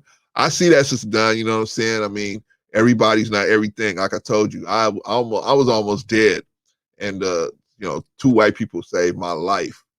So I would never say, oh, all white people are this way, all white people are that way. I had to confront the reality that most of them are that way. I had to confront that reality, but I know better than that. I know better than to say blanket statement all white. Just like I would never say, you can trust every black person. Nah, if you shake enough black people's hands, somebody gonna do you mean you no good. So I understand that as well on the flip side of that situation too. But this, you know, we about here, Sister Don, we about truth. If you come in the spirit of truth, then we can accept whoever. We don't care what color your skin is and what religion you with or whatever. We talking about truth. Because if you can tell your truth, then we can tell our truth, and then we can all tell our truths. That's what we can rally around. I was telling Brother Daniel that last night. We can rally around telling each other the truth, no matter what situation we in. Sister Don, yes, you are telling the truth. Thank you, Sister Don. I'm trying. But if you think I'm not, I tell everybody, if I miss something, tell me, because I don't mind pushback at all. I don't mind pushback at all. Sister G, at Don Frank, we do see that you're genuine. Watch yourself, though. Now you'll be considered a traitor and a nigga lover. Yeah, you know what? You're right. You know what, Sister Don, unfortunately, you're right. So if you walk through these streets, remember, if you tag to me, that might happen to you. But if they come to me, if you've been part of my crew and they come to me, I'm gonna defend you with everything I got, and the true believers will too. So we will defend anybody that's talking about the truth. It will all we got. Sister Don, I want to change as much as you, and you're correct. Most don't want the truth to be told. No, they don't, for whatever reason. Whatever reason. You know, some people have a problem with the truth being told because they don't want their children to feel bad. Some people don't want the truth to be told because they think it's going to change some outlook, some output of some kind, right? Then you got some people, man, that just don't want the truth to be told, period. They just don't want it to be told. But it's too late. We got to tell the truth because our people are suffering. When I say our people, and particularly black people, white people are suffering too, because without knowing that truth, they're unsensitive a lot of times to the suffering that we've been through. And so they don't understand. They're like, how come y'all so stupid? How come y'all stuck on stupid? There's a reason why we stuck on stupid. We was taught to be stuck on stupid. We was taught not to look to each other for help. We was taught these things. Sister Don, Sister G, I have had that in my life, but the truth is the truth. Yes, Sister Don, just fight for the truth, whether it's with us or with whoever or whatever you're doing, just fight for the truth. The truth that's what you live on, that's what you die on, is the truth. So just fight for the truth. Sister Hanifa, the truth is uncomfortable after hearing lies over and over so long. We have to get over being uncomfortable. Yeah, well, we have to get over it, Sister Hanifa. You know what I mean? We got to have people like yourself, like Sister Don, like Sister G, that's willing to just say, hey, this is the truth. This is it. I ain't trying to hurt your feelings, but this is reality of the situation, right? We just gotta keep pushing this truth. And that's what your little brother's here trying to push the truth. You know what I mean? So it's, you know what I mean? But at the same time, I understand that our people have serious issues and we need to address those issues. We need to address those issues. So we got to tell the truth about that stuff. But it's like you said, it's uncomfortable. A lot of it's uncomfortable. And it makes people, it makes people uncomfortable to have their children learn about it. But it is what it is. Sister G at Don Frank, understood. Just make sure you and yours are protected. Yeah, Sister Don, just make sure you know what I'm saying, you know what you're getting into. And nobody will say anything. We ain't gonna say anything to you if you say, man, you know what, I got too much to lose, hanging out with you guys. Cause I got black people doing that right now. I got black people that don't want to. They don't want to. They don't want to sub to me because they don't want other people to see that they're sub to me because they don't want to offend their other subscribers. I understand. That's why a lot of them, I don't even go to their pages no more because I don't want to disrupt what they got going on. They trying to get that money, let them get it. I have no problem with it. Brother D, I think we spent a great deal of time speaking about the perceptions that Caucasians have or think and ignoring amongst ourselves what we're dealing with on a day-to-day basis. I'm done, B1. Hey, I have no problem with anybody that wants to help us. I don't care what your color is. Like I said before, especially when it comes to voting, I have no problem with us voting for, if the Democrats gonna do what we say, then vote for them. If the Republicans gonna do what we say, then vote for them. I have no problem with that. I'm not about, oh, well, we gotta stick. See, we black people, man, we such loyal people, man. We stick with somebody just because we loyal. I'm loyal, so I'm gonna stick with the Democrats. Well, that's when my mama was a Democrat, my daddy was a Democrat, my grandfather was a Democrat, so I'm a Democrat. And I'm loyal. I'm gonna stick to, I'm on the pull the line, I'm gonna toe the line. This ain't gangbanging, man. This ain't gangbanging. Gangbanging, you do that in gangbanging. I grew up over here in the 60s, you know what I'm saying? But I had to move to Long Beach. So now I'm insane, no brain. And so now I'm rolling with the insane, no brains. But, you know, if you really ask me, I'm really with the 60s. Man, come on, stop, man. You know what I'm saying? You with the insanes now. But see, we don't think like that, man. We think like this. I'm with the Democrats, and even though they did me wrong, I'm gonna stick with the Democrats. And then they didn't do this, and I'm gonna stick with the Democrat. No, we vote for whoever we should be on a swivel. Whoever's gonna do what the thing for us, we need to deal with that. That's what we need to deal with. But see, our people don't want to hear that. Our people, how come you ain't voting Democrat? How come you ain't voting for good old Joe? Because good old Joe ain't did nothing for me to vote for him. Well, then you gonna vote for racist Trump? No, not unless racist Trump is doing something for us. But he a racist. I don't care. I don't care. I don't care that you're racist.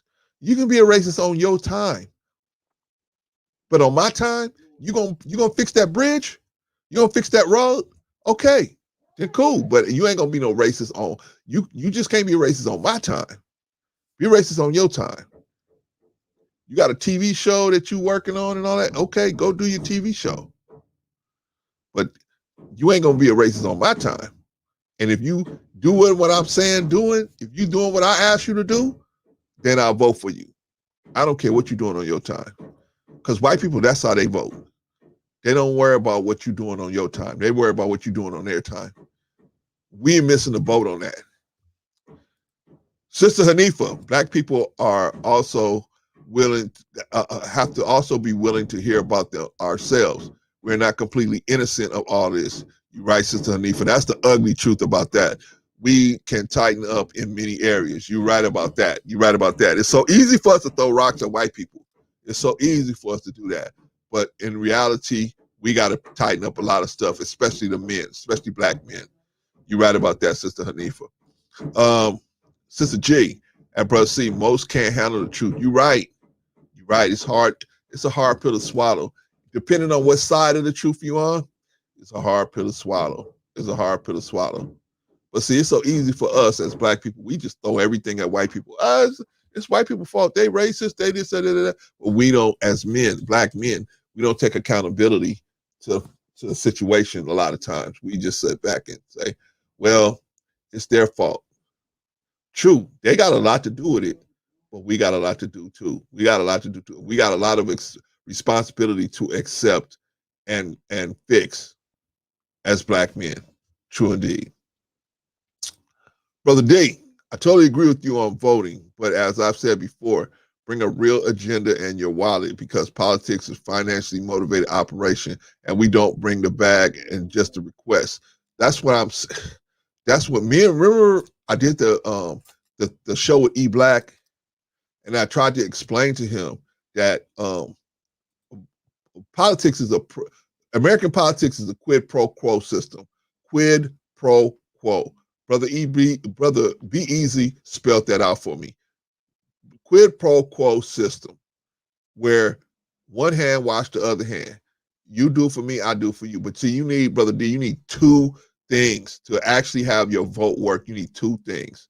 Number one thing you need is you got to put money in that pot to get what you want, your line item on that to-do list that politician got to do.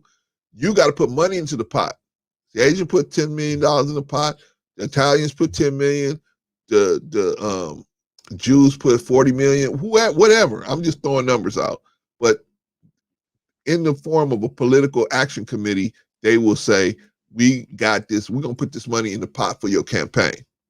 You can use this money to fund your campaign, right? Okay, so now they say, okay, for us to do that, this is what we want you to do. We want you to pass this bill, this law, whatever, when you get in the office. But what if the politicians say, well, I ain't gonna do it, I'm gonna just take this money. So to prevent that from happening, you gotta have industries that you could choke off. So if the politician decide, well, we ain't gonna do it. See, if the Asians ask for something and the politician just try to keep their money, they could choke off the beauty industry. They could just choke it off, right? So to not have that happen, they realize the threat that's looming above them.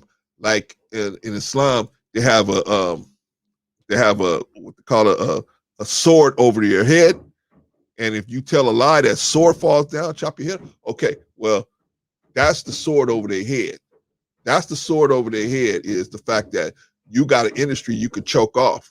And you choke off that industry, now they got a problem, because how are they going to go to their constituents and say, oh, I defrauded these people, that's why they're doing this. They don't want to be in that situation, so they're just going to do what you ask them to do. You're forcing them to do it. It's called leverage. Sister G, I grew up in the 50s and 60s. Gangsters and pimps ruled the streets, no marching and singing. No. Well, let's look at how all the marching and singing that Black people did throughout the 40s, 50s, and 60s, even into the 70s. Even up to now. The Asians ain't running around going up and down the street singing and dancing and doing all of that singing and marching. And Asians ain't marching. Why? Because they've got industries they can cut. They got industries they can choke off. They can choke off the beauty industry. They can choke off the food industry. They can choke off these industries. And so they can put a real crimp in these industries. So politicians have to take them seriously. They ain't got to go around marching. The Asian Act or whatever that is, the Pacific Islander Act, how long did that take? A couple of weeks? Why? Because they ain't effing around with them. They know that those people could choke off major industries. And now the people will be like, oh, what happened? Remember, just like the Latinos, when they walked out of the hotel industry and they walked away from the fast food industry, they shut the fast food industry down. They shut the hotel industry down. They just shut it down. That's how you got DACA in the first place, because they just walked off the job. All of them, millions of them, just walked off the goddamn job, and nobody could do nothing because they choked that industry to death. Those hotel people was begging the president to deal with that situation. It's a serious situation. But those are the two things we need, Sister G, if we're going to actually have our vote mean something. Brother D, but see, I'll cam up if I'm allowed. If you're allowed, what are you talking about, brother? Get on the camera, because stop playing, man. But see, I'll cam up if I'm allowed, but I do not want my appearance to undermine your platform of growth Instead, I wish to bring value, not dissension. Brother, I don't know what you're talking about, Brother D. You know what I'm saying? I try to tell you over and over again, don't even worry about that situation. Well, that's on you, man. You do what you feel, you feel in your heart. I already told you, man. You stop playing, man. But you know what I'm saying? I can't force you to see it the way I'm trying to see it the way I'm trying to present it to you. You know what I'm saying? So it's up to you, brother. You do what you want to do, but I would love to have you on if you could see it that way. Sister G, Brother C, they've lied for so long, and now the truth is coming out. Well, Sister G, the truth has always been here, and they try to cover it up. You're right, they lied. They try to cover it up. They try to make it sound like it's not so bad, right? We just went skipping onto those slave ships. Hey, where y'all going? Like we were trying to get a ride. Hey, where y'all going? Y'all, America? Oh, cool, right? We got what they call in the nation. They got the supreme wisdom, and in the supreme wisdom, there's a lesson that says, the trader made an interpretation that the people getting on those slave ships will receive more than what they were earning in their own land. So you thought you was going to do better. The grass was going to be greener over there, right? But it all comes from our Black people, our rebellion against God. That is the core issue that's down there. It's not even white people. White people was just they was just a means to the end. It really stemmed from our rebelliousness against God and how we lost our crown, right? We're the only people that the hair on our eyebrows is different from the hair on our heads. Why is that? Why is that? That is the direct, that shows the direct disobedience that we put in to God's word. That shows us as the people of being disobedient to him. Now we got to come back to him, right? Because he said, you don't need no kings, you don't need nothing. I gave you everything you need. But we felt we need kings and queens and all this. So, okay, you need a ruler in the earth. Okay, I'm gonna let you have a ruler in the earth. But if you was listening to me and everything was good, what you think a ruler in the earth is gonna do? What do you think this ruler is gonna do? Is he gonna be like me? He's not gonna be like me. He's gonna be the other side of the spectrum of me, which is devil, right? But our people don't even know none of these things. But that's unfortunate. It's unfortunate. Let's get back to our topic, which is critical race theory. What is the big uproar? I mean, if we teach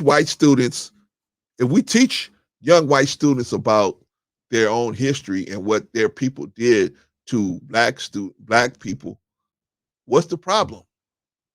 Well, some of these white parents say, you're making my children feel guilty, and they shouldn't feel guilty. Some of these white students say, you're making the founding fathers look like they were evil people and they were racist people. Well, I don't know where you come from, but where I come from, if you own a slave as a piece of property, that is pretty much saying that they are racist, right? A racist has power over your ability to enjoy what's going on economically, socially, in where you live, right? Well, a slave owner can control what you wear, what you eat, how you live, your economics. They can control all of that, right?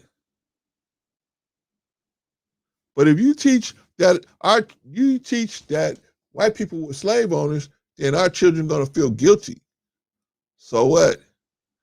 I mean, nobody had a problem when our ancestors was feeling like God had turned his back on them, right? Nobody was worried about that. Now we got to worry about how your children gonna feel because of the truth. I could see if we was lying on them, but the truth. George Washington never told a lie. He chopped down a cherry tree. But George Washington owned slaves. He was a racist. Right? Period. The end. Right? No way around that.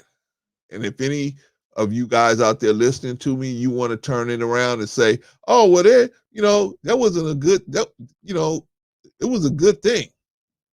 Some of our people, even black people, some of our people are so crazy. They say, oh, well, we had to go on those slave ships to get Christianity. No, we didn't.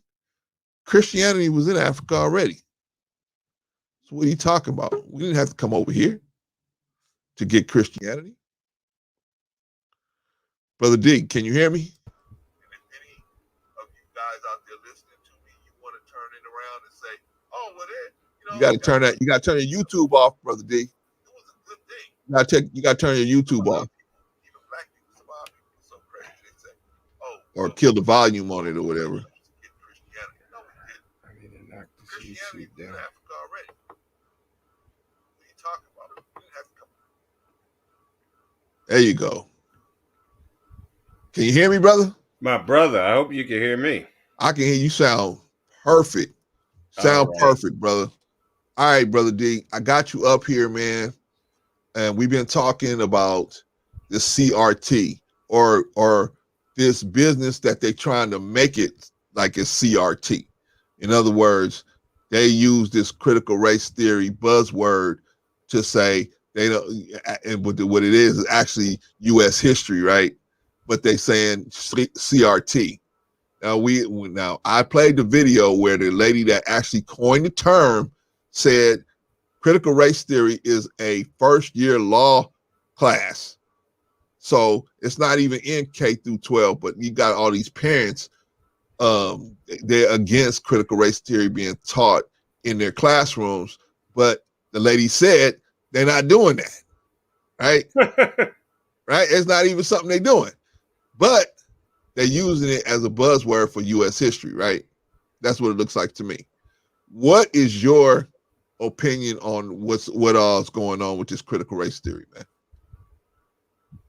Well, my opinion is my opinion. It's just that. I'm not speaking for black people. I'm not speaking for any particular group of people.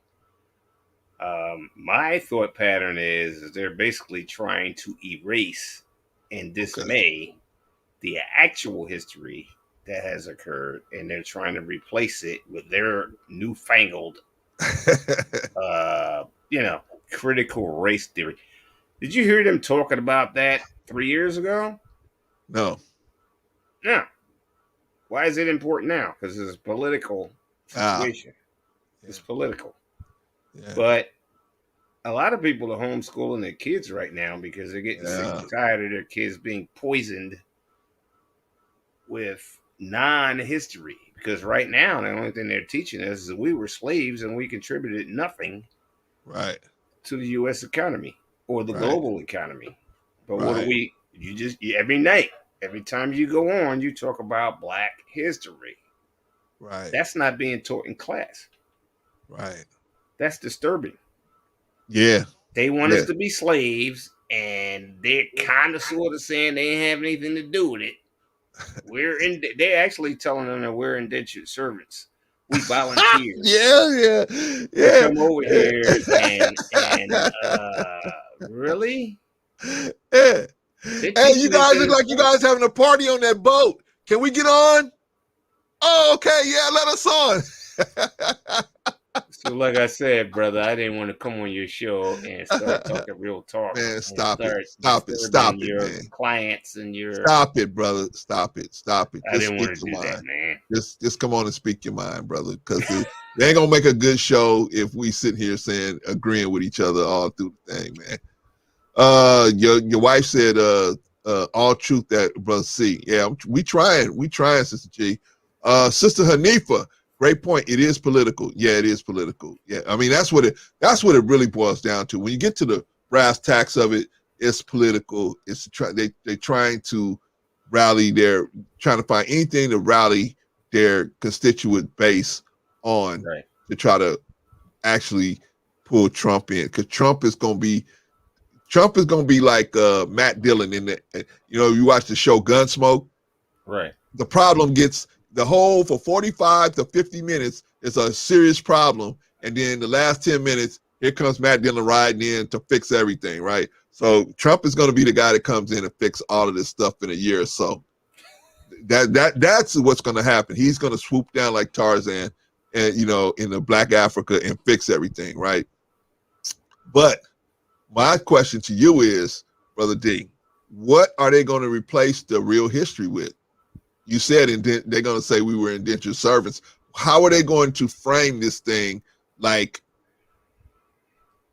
what are they going to do? How are they going to frame it? They're going to do what they've always done.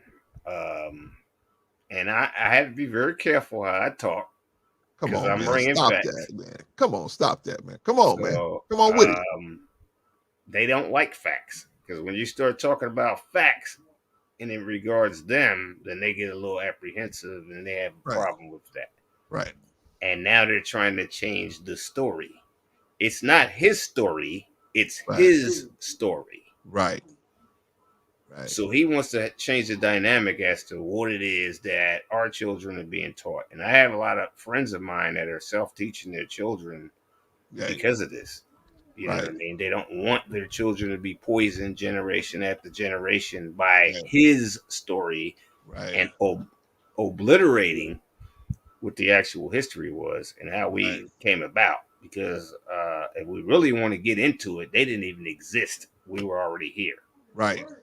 Right. But they don't want to have that conversation. And that's why you don't even hear them talk about their existence and telling everybody else to go home and go back to your country. Or what country do you come from?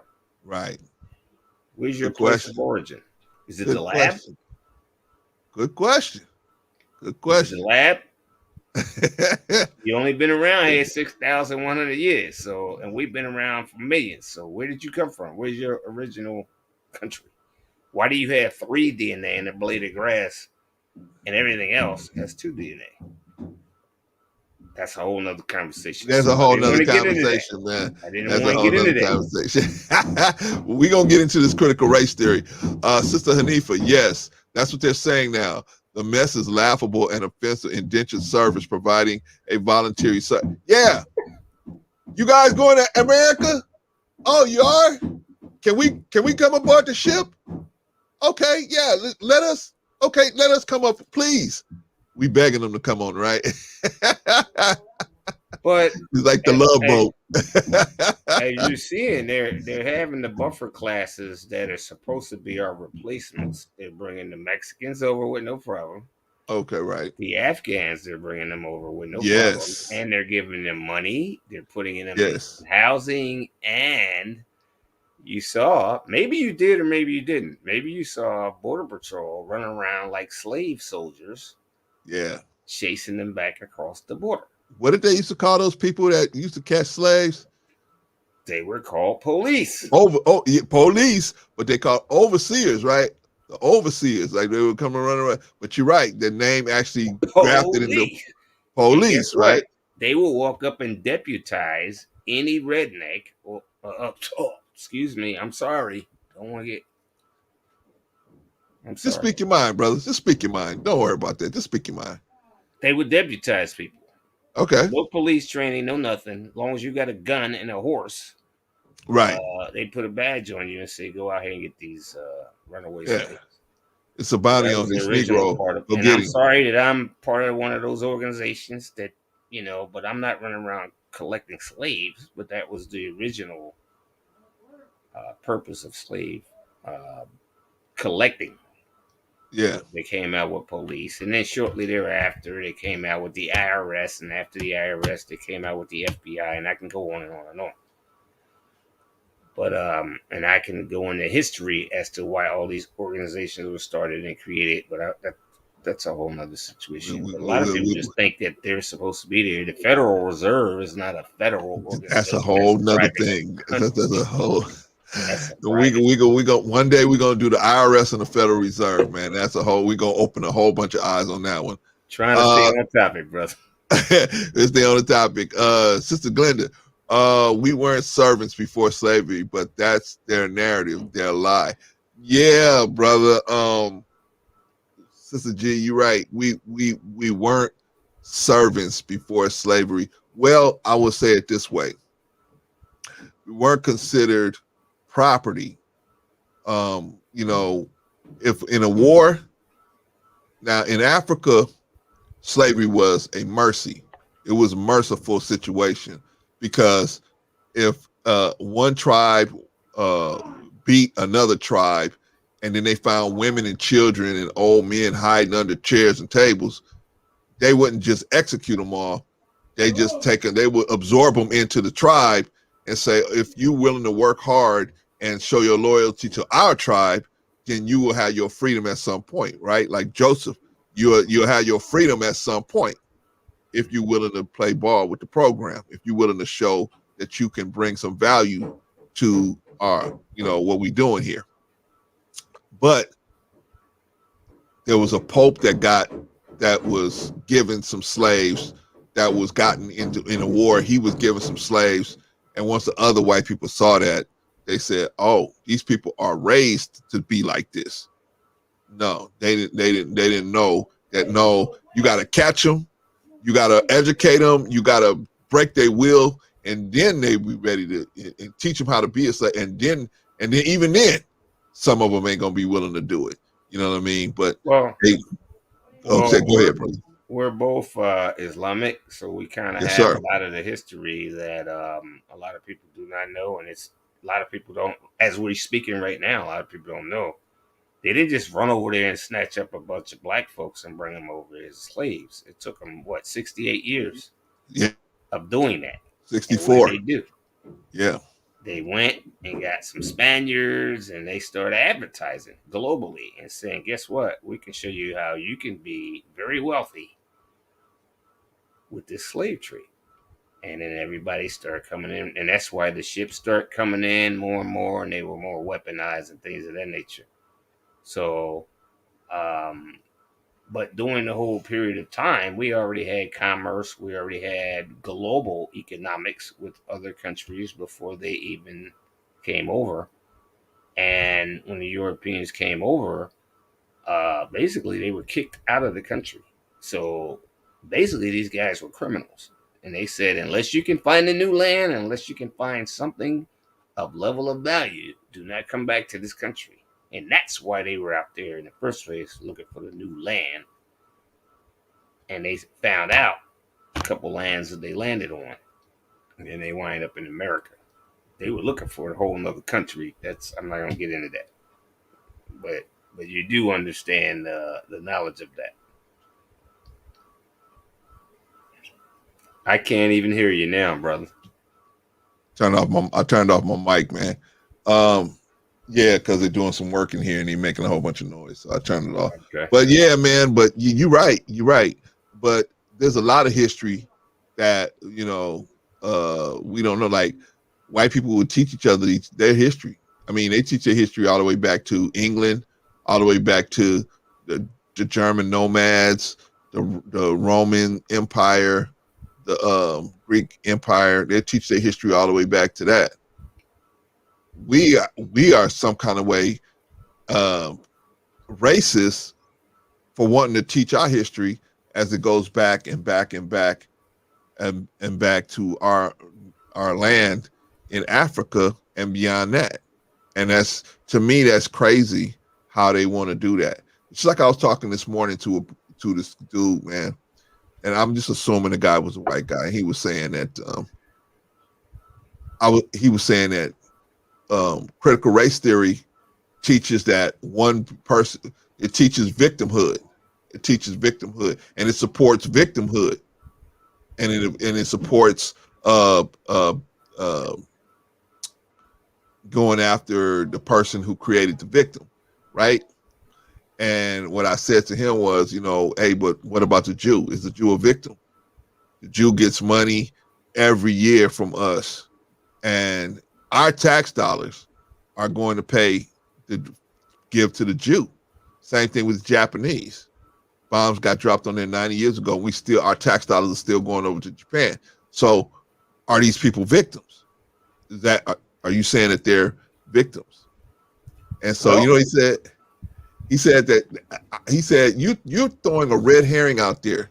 Sir, you're throwing a red herring out there. I said, how is that a red herring? In both situations, we're here. Our tax dollars should be going here first, right? If we're here, the Japanese are in Japan, Israel is in Israel, but we're here. We're actually here.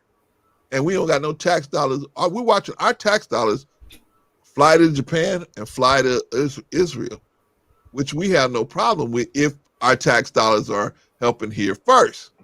That's the way it should be, right? I don't make no sense to have my grass this high and I go across the street, cut my neighbor's grass and cut my other neighbor's grass and make sure their grass is staying right, but my grass is all messed up. That don't make no sense, right? Right. Anyway, let me say what Sister G said. I can't wait, and I wish I could. Don't want to alter future events. Yeah, you know what? We got to see what's going to happen, Sister G. We got to see what's going to happen. I know what she's talking about because what is she talking about, brother? There's something that I cannot speak of. Okay. That's the reason why her phraseology was the way it is. Okay. Because we're both going to be involved in something that is going to be monumental. Okay. And it's going to be the first time it ever occurred on this planet. Okay. And I can't talk about it. Okay. It will disturb the natural order of how things are supposed to go. And that's what she's talking about. So I get that. I didn't think she would bring that up. But that's all right, brother. That's all right. What it is. All right. Okay. That's all right. Well, getting back to our lead topic, critical race theory.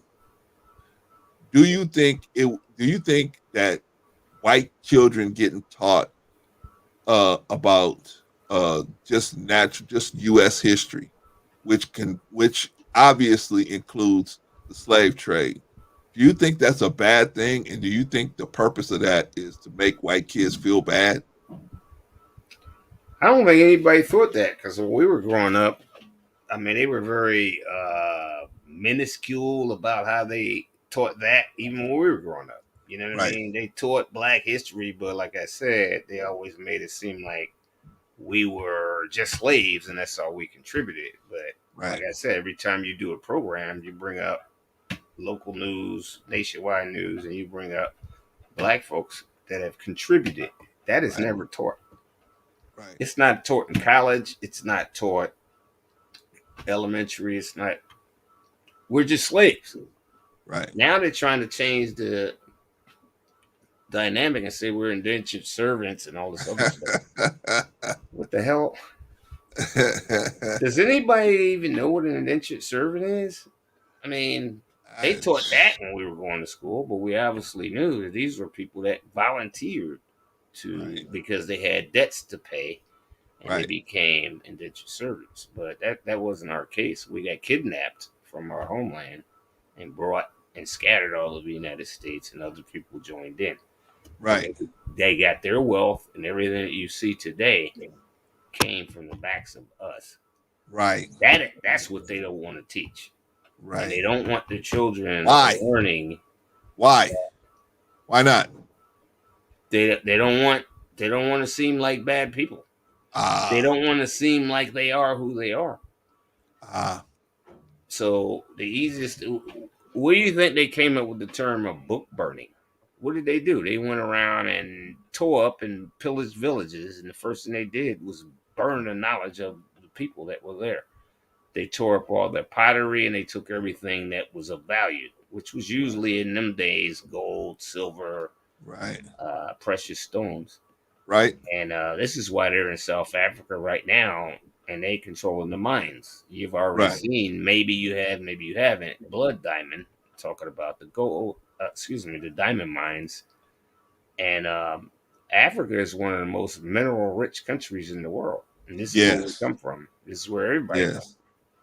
Yes. And they're trying to hold on to that. They're not trying. They want the gold. They want the diamonds. They want all the precious metals and all that stuff. And they also want all the stuff that circulate around the world to keep everybody else's countries going. And that's why they're still there. That's why we always got a war in the Middle East, because they want to maintain them oil fields and all that other stuff. Right. So do you think it's because the way I hear them talking, I don't think that it's I don't think they realize the damage, or if there's going to be damage done to the black children that need to learn about the truth about American history, as well as white children that need to learn about it as well. Do you think that they think about the damage that it would cause to black students? Well, when it comes to us, if you want me to speak frankly, I don't think they care one way or another what damages us. Right. But seems that way. Yeah. I also don't think we got enough people that have knowledge, skills, and disciplines in a lot of different areas. I think it's incumbent upon us to teach our own children what needs to be done. And this is why a lot of people are homeschooling their children, because they're tired of their children being poisoned in the public school system or even the private school system. Right. So, but whose fault is that? Is it up to us to teach our heritage to our children, or are we going to let somebody that's not part of our heritage teach our children? They're going to teach whatever they want them to know. So why don't we? Everybody else had that ability. Even if they come over here as immigrants, they still kept their heritage. Ours was mostly destroyed. They separated the women, the men, and the children equally and broke up the families. But the biggest problem now is because Mexican kids are split up and we don't know where they're. They didn't have them bones, the beef, when it was us. And they were shoving us off the ships before we even made it to where they were taking us. They don't want to talk about that. Yeah. That's the history that you're talking about, that they want to replace with all this other stuff.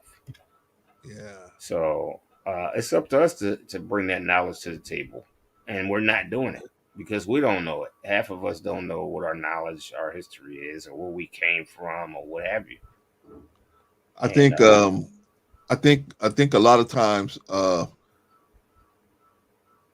we as black people, we don't see, because I used to work up in West Los Angeles. It's a really high earning area, and a lot of Jewish people live up in that way, and so they have a lot of.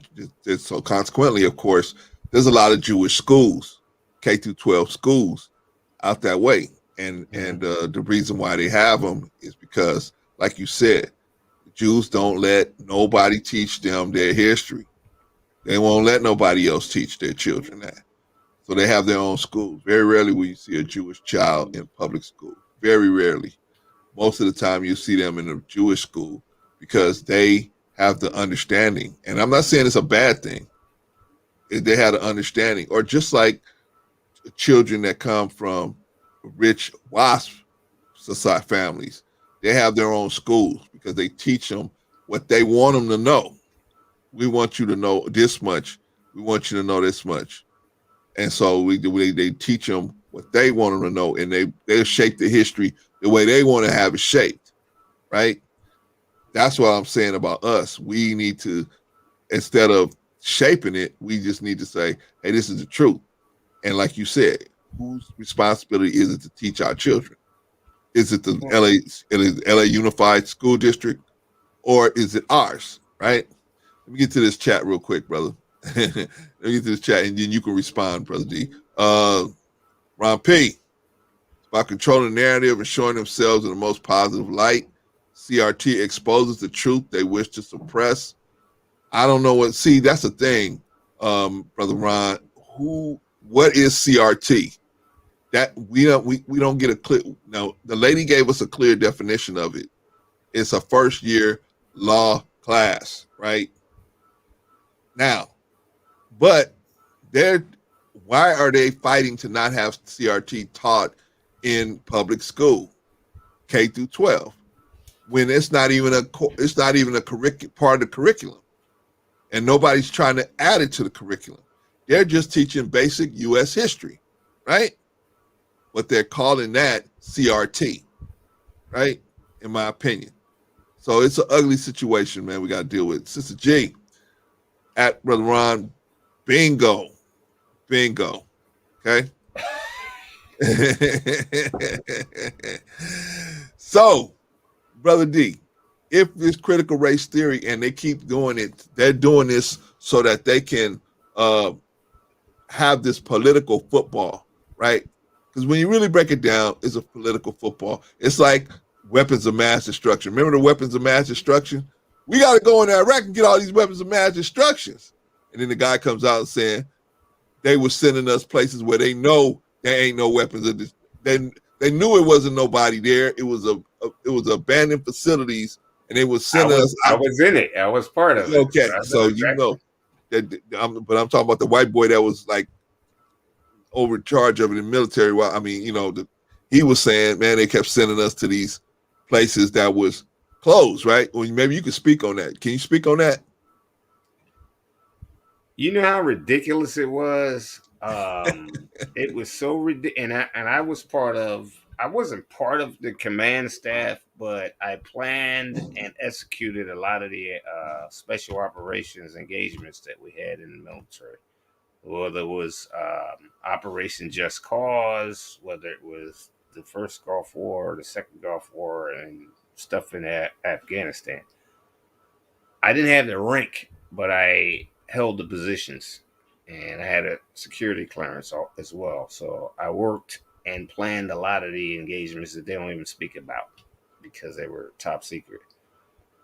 But while doing all of that, I was like, wow, we don't even know why we're over here, because what they're telling us is not what the hell's going on.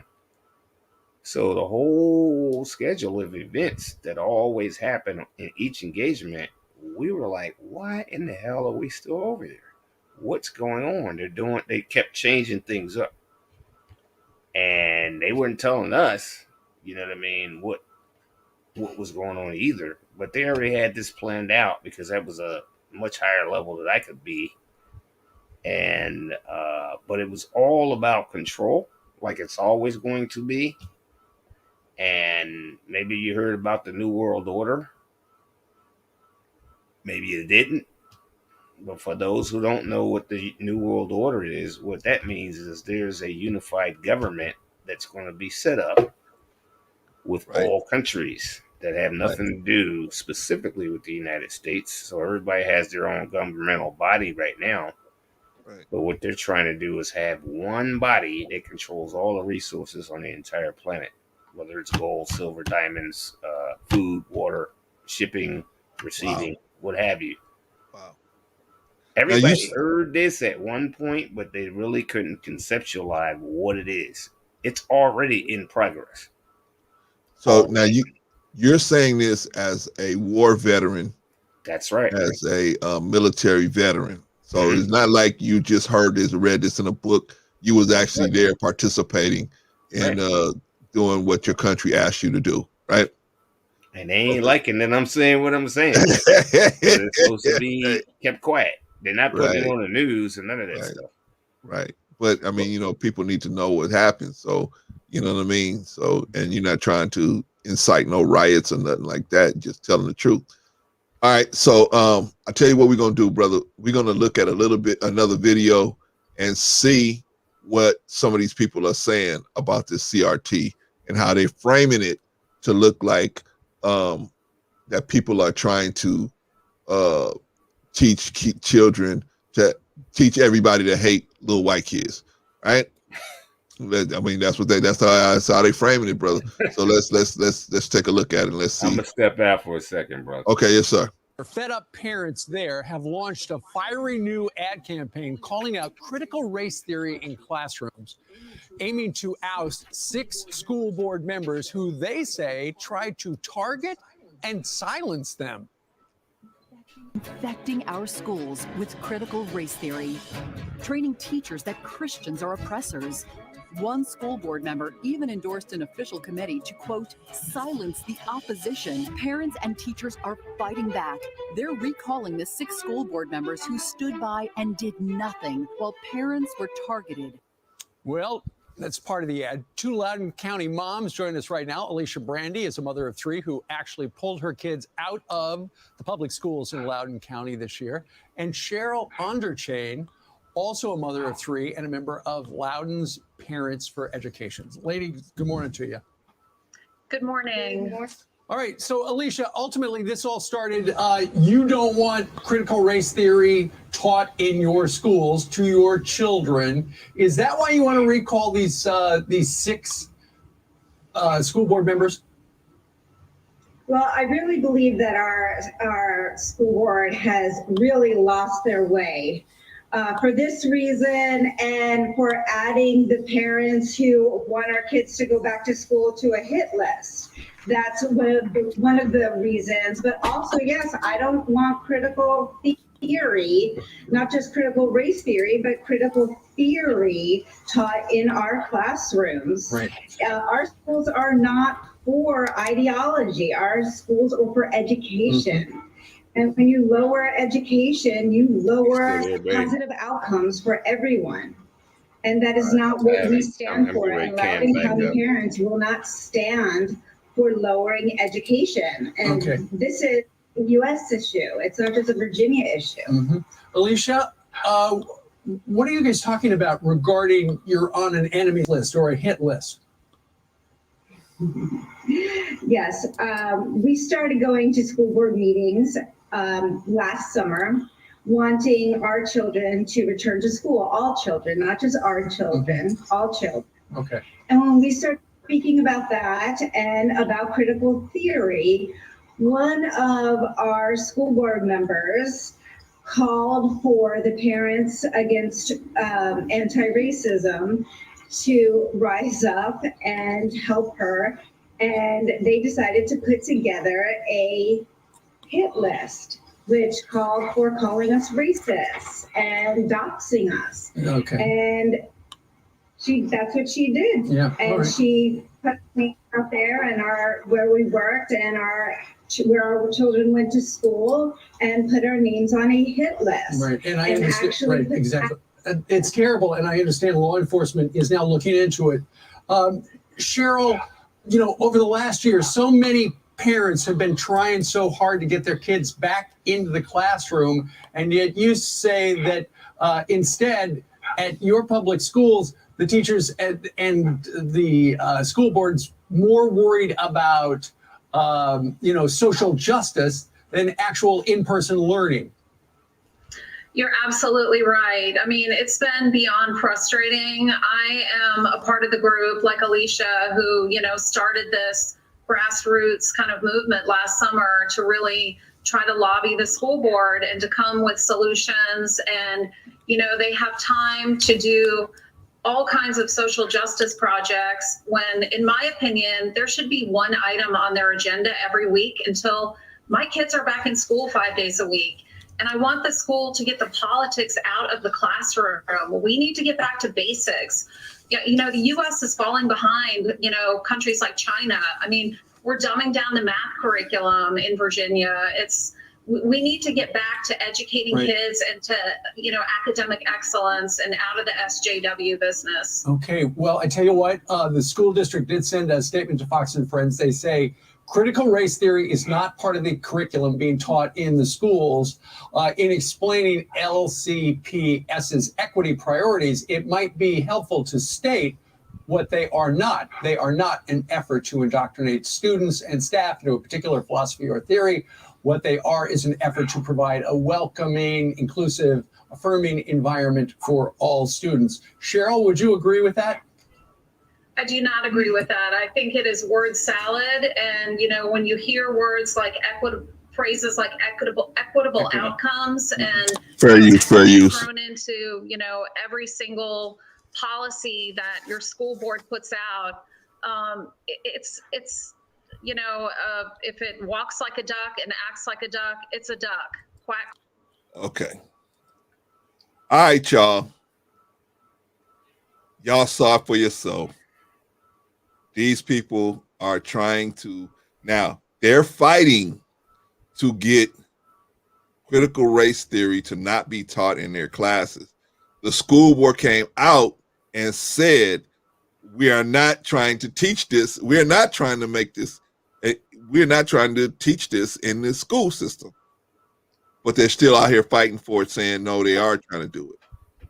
Now, how could they do something that they don't have a budget for, that the government's not giving a budget for?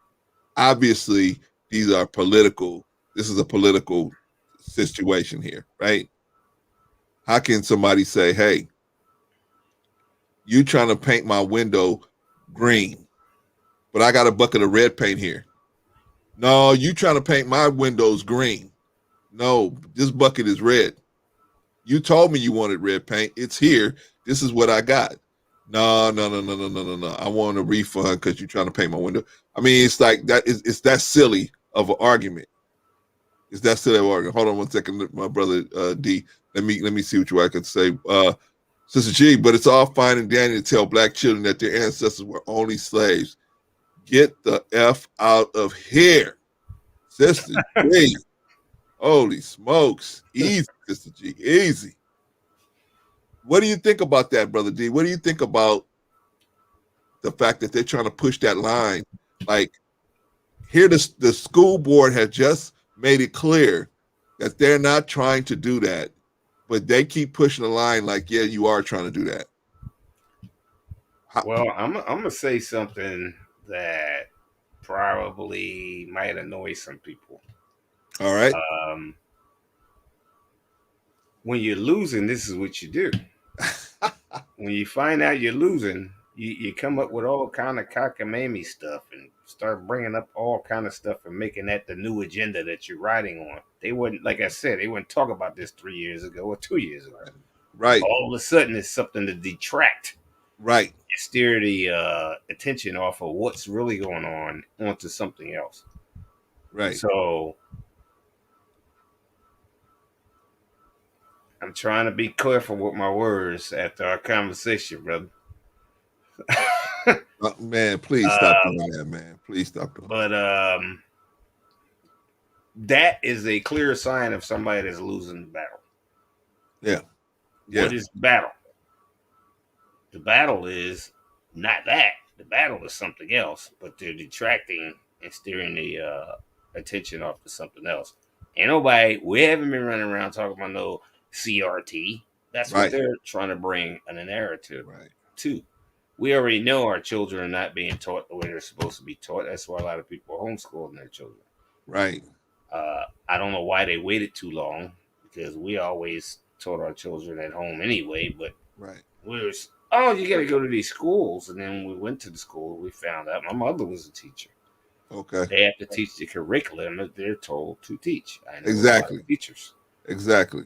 And I don't know if you remember African American studies, but they had it at my school, and they eliminated it.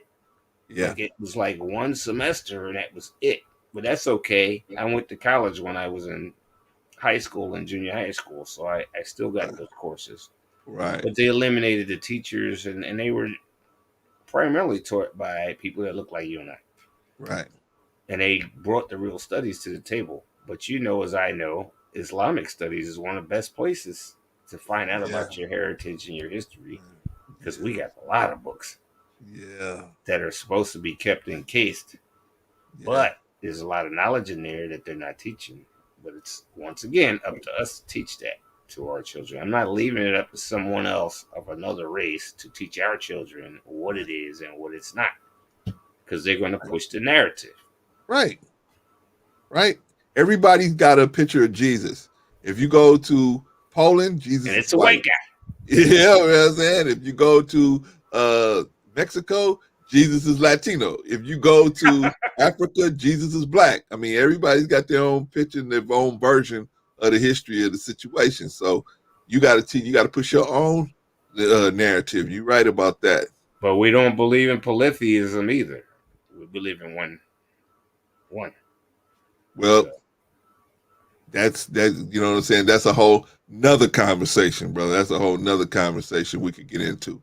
But today we're gonna stay on this critical race theory because these people are after me, man. They after me. They sending me what they call it, comments and stuff, man. And I wish they would just come on over and cam up. I thought they was coming on.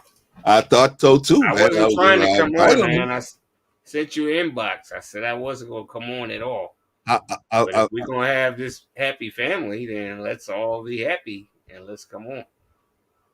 Yeah, man. You know what I mean? So, but obviously, with the two of us, that energy is very threatening. So I guess they looked at it and said, "No, I better not do that because if one don't get me, the other one will." So I better not do that. I'll knock my cam off and I'll listen. Man, nah. Don't even worry about it, man. You know, I'm so used to people.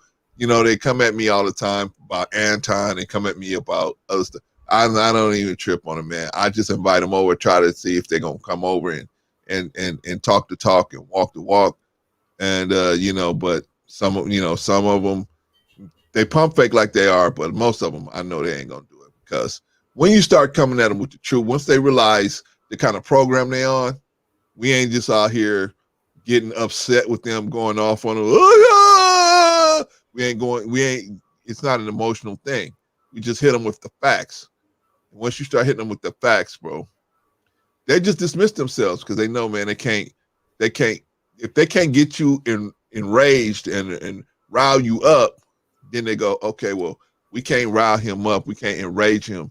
Then, you know what I mean? It ain't no point in going on there because when we let him get a logical path to get to the root of the problem, you know, you're gonna splatter me all over the road. So that's why your wife said, Sister G, we got your back, bro. See, send them my way. I wish, man. I wish that, you know what, bro? You know what, Sister G? I think me and Brother D better keep them because if we send them your way, man, we know how you get down. We better keep them over here, man. At least me and Brother D, we'll have mercy on them. We'll just slit the throat right away. I mean, Sister G, man, she might just get them with a couple of nicks and let them slowly, you know. You know what I mean? Real talk. Oh, but anyway, I appreciate you, Sister G. Appreciate you. But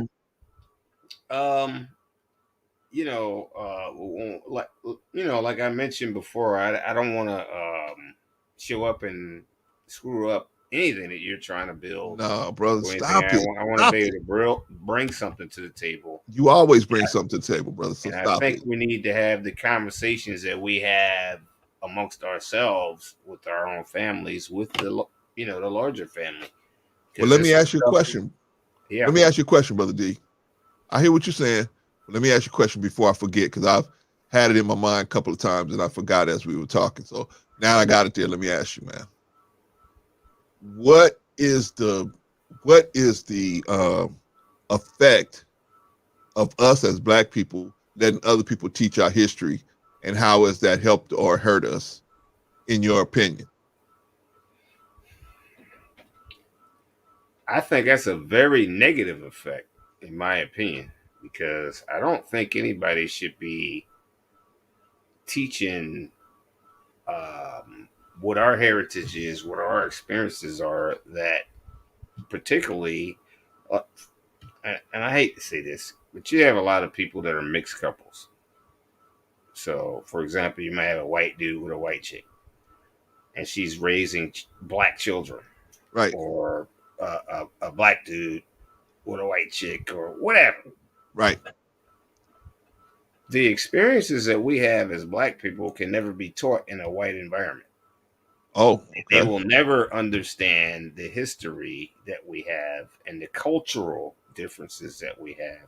Human beings are human beings, that's great.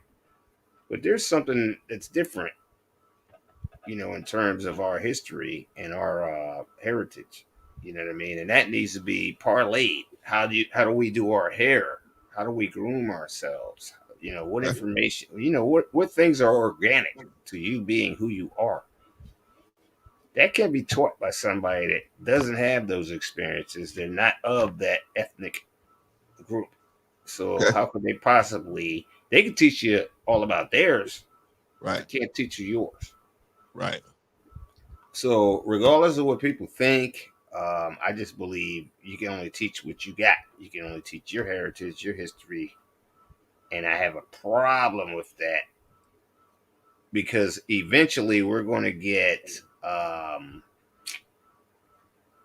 If we keep sharing our genes, if we keep sharing, disseminating our history and mixing it with everybody else's and acting like this and that, before you know it, we're going to lose ourselves in its entirety. And whatever they say today, they'll be correct. You don't even know your own history. You don't know who you are. You don't know how you're supposed to be. Right. You don't know how to do your own hair. Right. You know what I mean? Before it's over, if we keep on with this mixing, then we will lose ourselves, and it won't take long. Well, then now let me push back on that just a little bit, Brother D. I came too strong, huh? No. Mathematically, I'm putting this out there for everybody. Mathematically, Black people cannot be erased from this planet. Just mathematically, whenever we mix, because there's two sets of genes. There's a dominant and a recessive. Okay, Black is dominant, everything else is recessive. So when we get into the gene line, that's why if I was to go and say, you know what, I fall in love with a white girl, I fall in love with her, I want to marry her, I go to see her father 9 times out of 10. 9 times out of 10, her father's going to say, pull her to the side and say, okay, you want to play with this guy? Here's some condoms, go play. But don't have no baby with him. Why is he going to say that? Because he knows that the dark gene that I got is dominant and it's going to override the recessive. Right. So it doesn't matter. So mixing with other races of people is more of a cultural hit and it's more of a memory hit than it's more of a physical hit for us. Because if I have a child with a white person and that white person, that child has children with other white people, eventually, just like those 2 white people had that Black baby, eventually those genes are going to come out somewhere. They're going to come out. And you can't even hide us. You can't put us nowhere. We're not going nowhere physically. Now, I agree with you mentally. Mentally, we're gone because we think we're somebody else, right? We don't know who we are, right? We're like that man in the Bible. He's sitting on the side of the road. Why is he sitting on the side of the road? What is somebody that's sitting on the side of the road? Everybody else is moving on the road.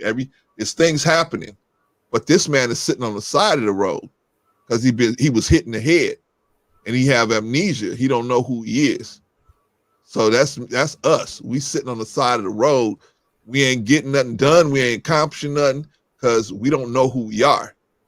And then we go, yes, sir. On top of that, we have never asked ourselves why fertility clinics are overabundance in white communities. Yeah, why is that? Planned Parenthood and abortion clinics are overabundance in our neighborhoods. Why is that? Nobody's asking that question. Nobody's talking about it. I'm asking, brother, why is that? Because we are not having a fertility problem. They are. Do you want me to really go into this science? Hey, man, take your time. Go ahead. They are not reproducing. Correct. At the level that we are and can. Correct. Okay? Correct. Not only that, because they have the 3 genomes instead of 2 that everything else on the planet, their children will self-abort. So if a woman is impregnated, the child will either have defects or self-abort. She might get past 1, but when she gets to the 2nd or 3rd, it's going to self-abort. And this is why they have fertility problems, and this is why they have these sperm banks that they go to and block our neighborhoods with have this abortion and take birth control and make sure this, that, and the third, because we are the dominant gene. They do not want us to, because we will overcome them in no time. Okay.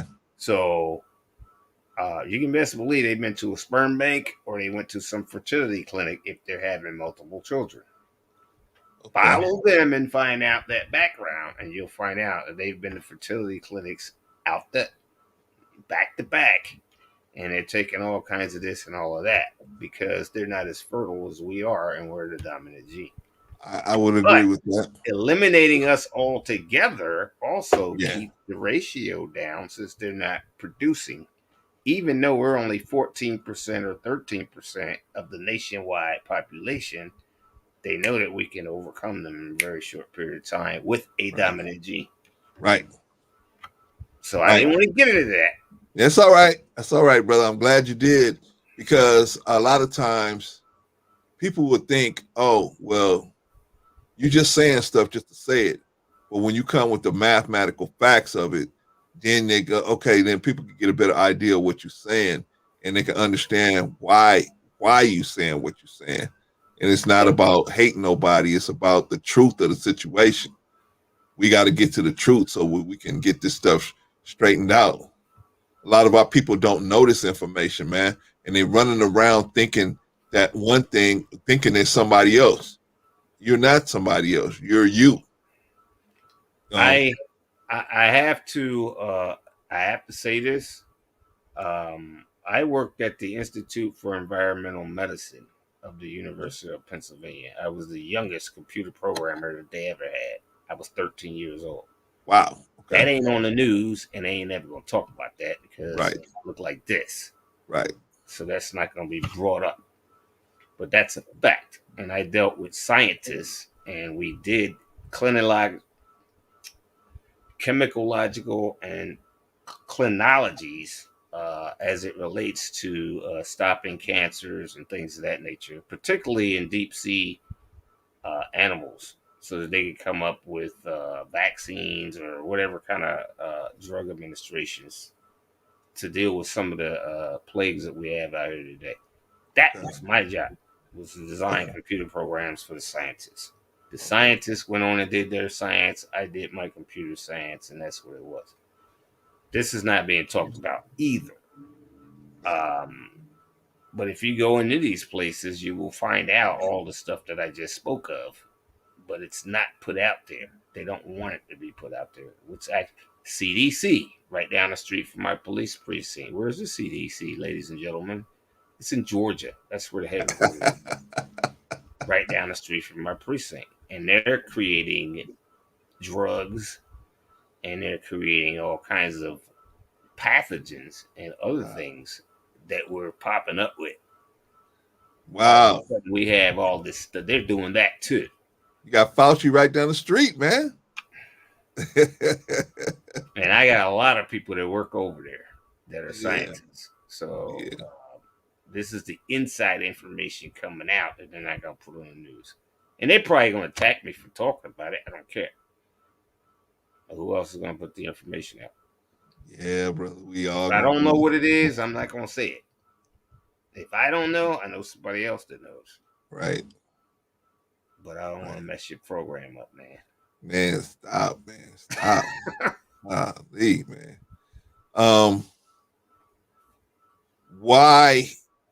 Okay, so what is the big uproar if CRT is not, getting back to CRT, if CRT is not being taught in the classes, in the classrooms, that we have already established that it's a college course class. Yet we got these white folks, some black, I've seen some black ones doing the same thing, saying they don't want CRT taught in the school system, K through 12. Why then are they doing that? And if you say it's political, what are they trying to attempt to have happen politically by doing this? What are they trying to accomplish by doing that politically? Okay, so they're talking about CRT now. Right. What are they going to be talking about next? What are they going to be talking about after the next LMNOP?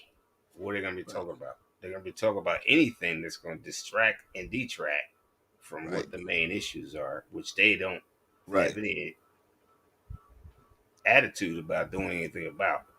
So they put out things that are going to draw the attention to something else. Because like I said, why now?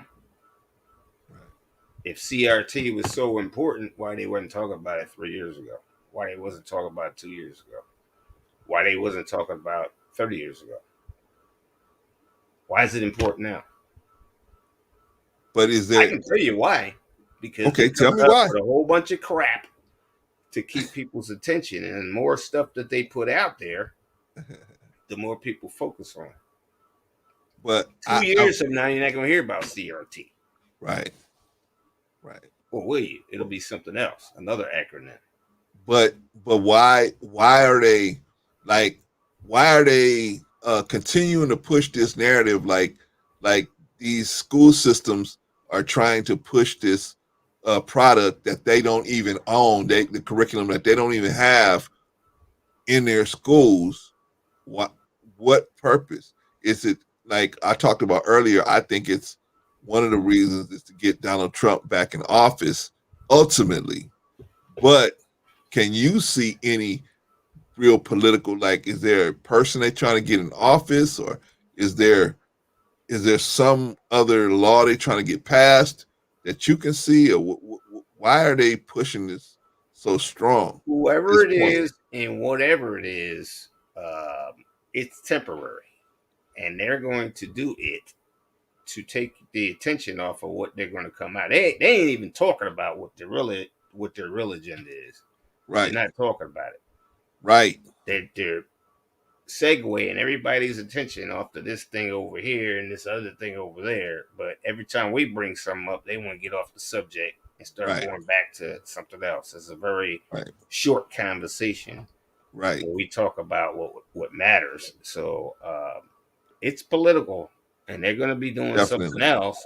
And all of a sudden, they're not going to be talking about CRT, because what they're doing is they're shoveling all of their people in place.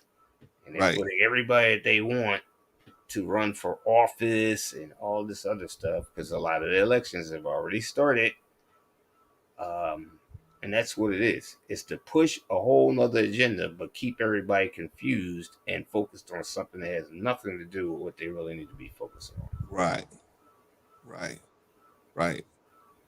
Because I feel like that it's something that they're trying to do to get Trump in office and others like him, pushing the Republicans in office.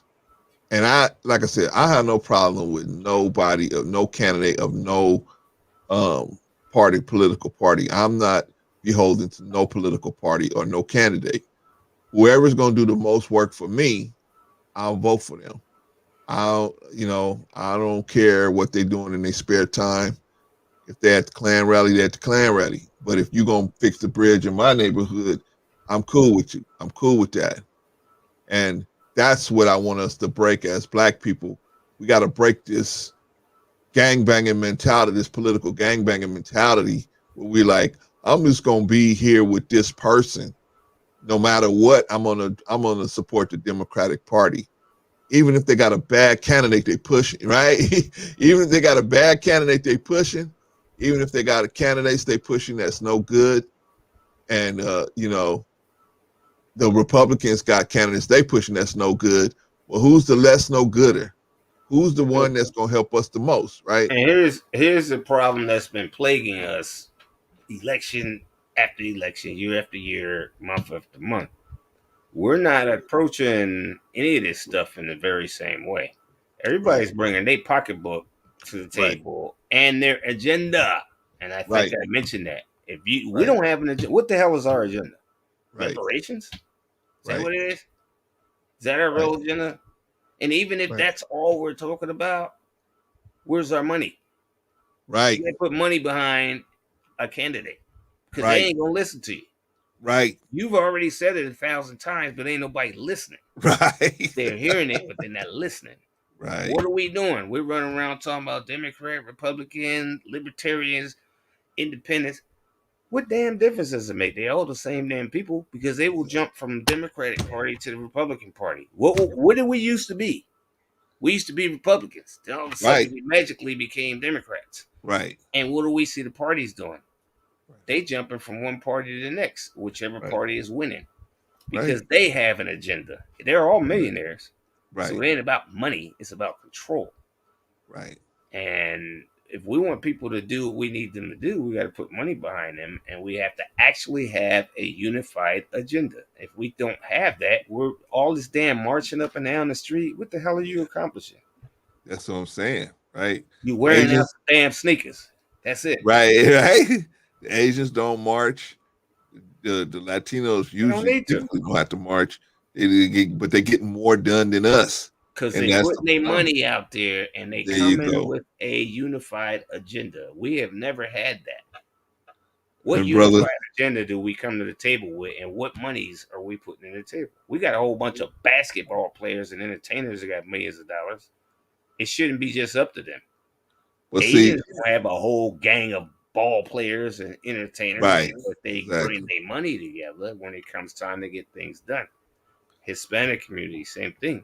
White community, same thing. What's wrong with our community?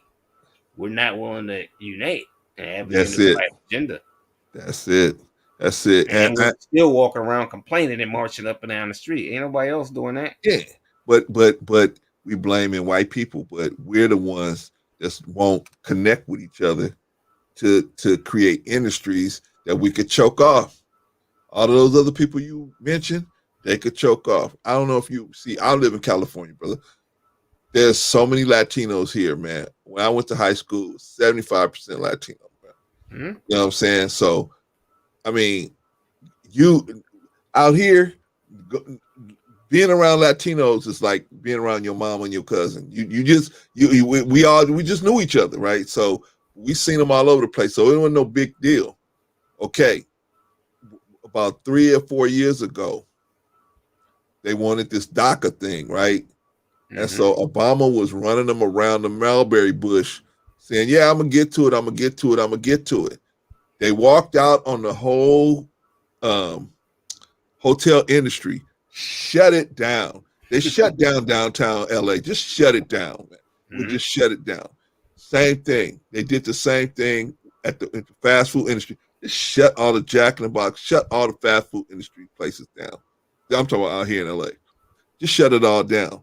But they can chokehold the information. And if they really wanted to get jiggy with it, they could shut down the fruit and vegetable industry. Just shut that down. Just Orientals got that sold up. But I'm talking about they're out there. They're the ones out there actually picking that. If they decided, hey, we ain't gonna pick none of that no more, whoop, they can just turn the spigot off on that one. Right. Black people, it's only so much you can do singing and dancing. You know what I'm saying? Only so much you could do spiking a football or dunking a basketball or hitting a home run. It's only so much you could do. So that's why I say, yeah, you gotta, like you said, you gotta put money in the pot. That's one. And then number two, you gotta have industries that you could choke off so these politicians can't play with your money.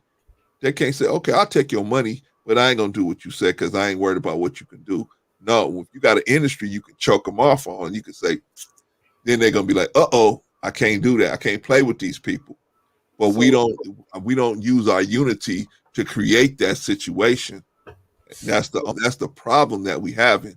We need to go forward. Just like we talking about this critical race theory. Why are we letting our children get taught in these public schools? And if you got to send them to public school, when they come home, you can give them an hour or so, giving them their own history, right? I mean, we got to do something. We got to do something different. Back when we was coming up, or back in the 40s and the 20s, white people, they wouldn't even let you go to school. We had to teach ourselves. The black school got started. Black HBCUs got started because they didn't want you in the white colleges, right? So they set up the HBCUs, right? Mm-hmm. And we had to teach ourselves about our own history. And we got a sense of pride and a sense of belonging when we found out about what we did and the suffering that we had to go through to get where we get, and we appreciated it more. Now look at our people, man. They don't even appreciate the fact that people died so they could go to school and sit next to white students and get the same level of education. Not so much that they could sit next to white students, but so they could get the same level of education. Our people don't even appreciate that no more. The youngsters don't even appreciate. They look at school as for suckers. We can't save everybody, man, my man. Yeah. I mean, everybody don't want to be saved, and everybody ain't trying to be saved.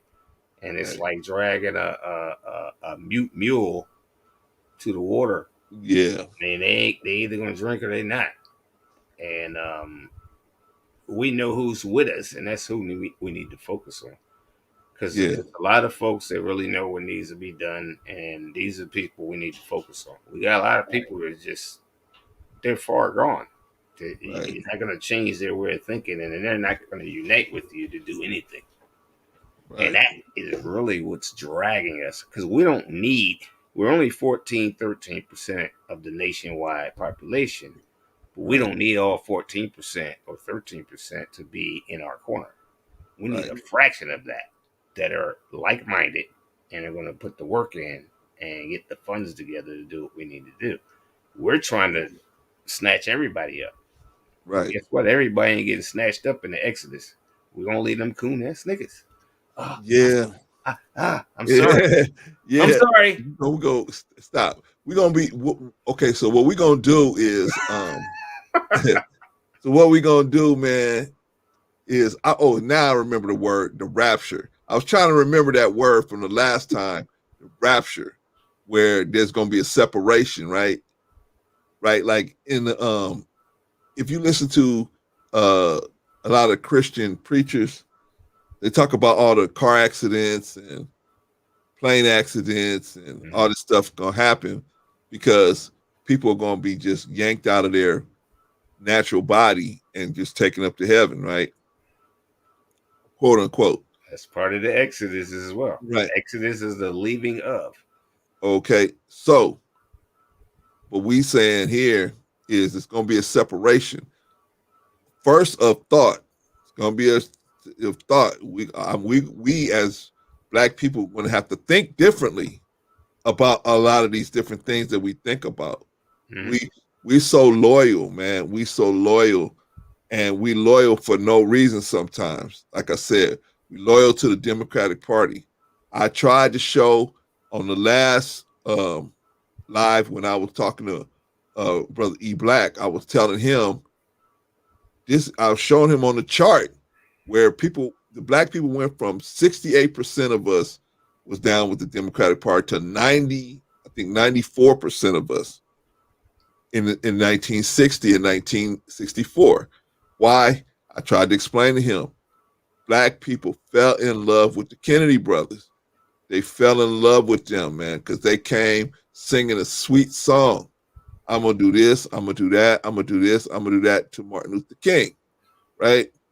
And they was telling Martin Luther King, oh, I'm going to do this, I'm going to put money into the situation for breakfast programs and all these other programs to help Black people get back on their feet mentally, right?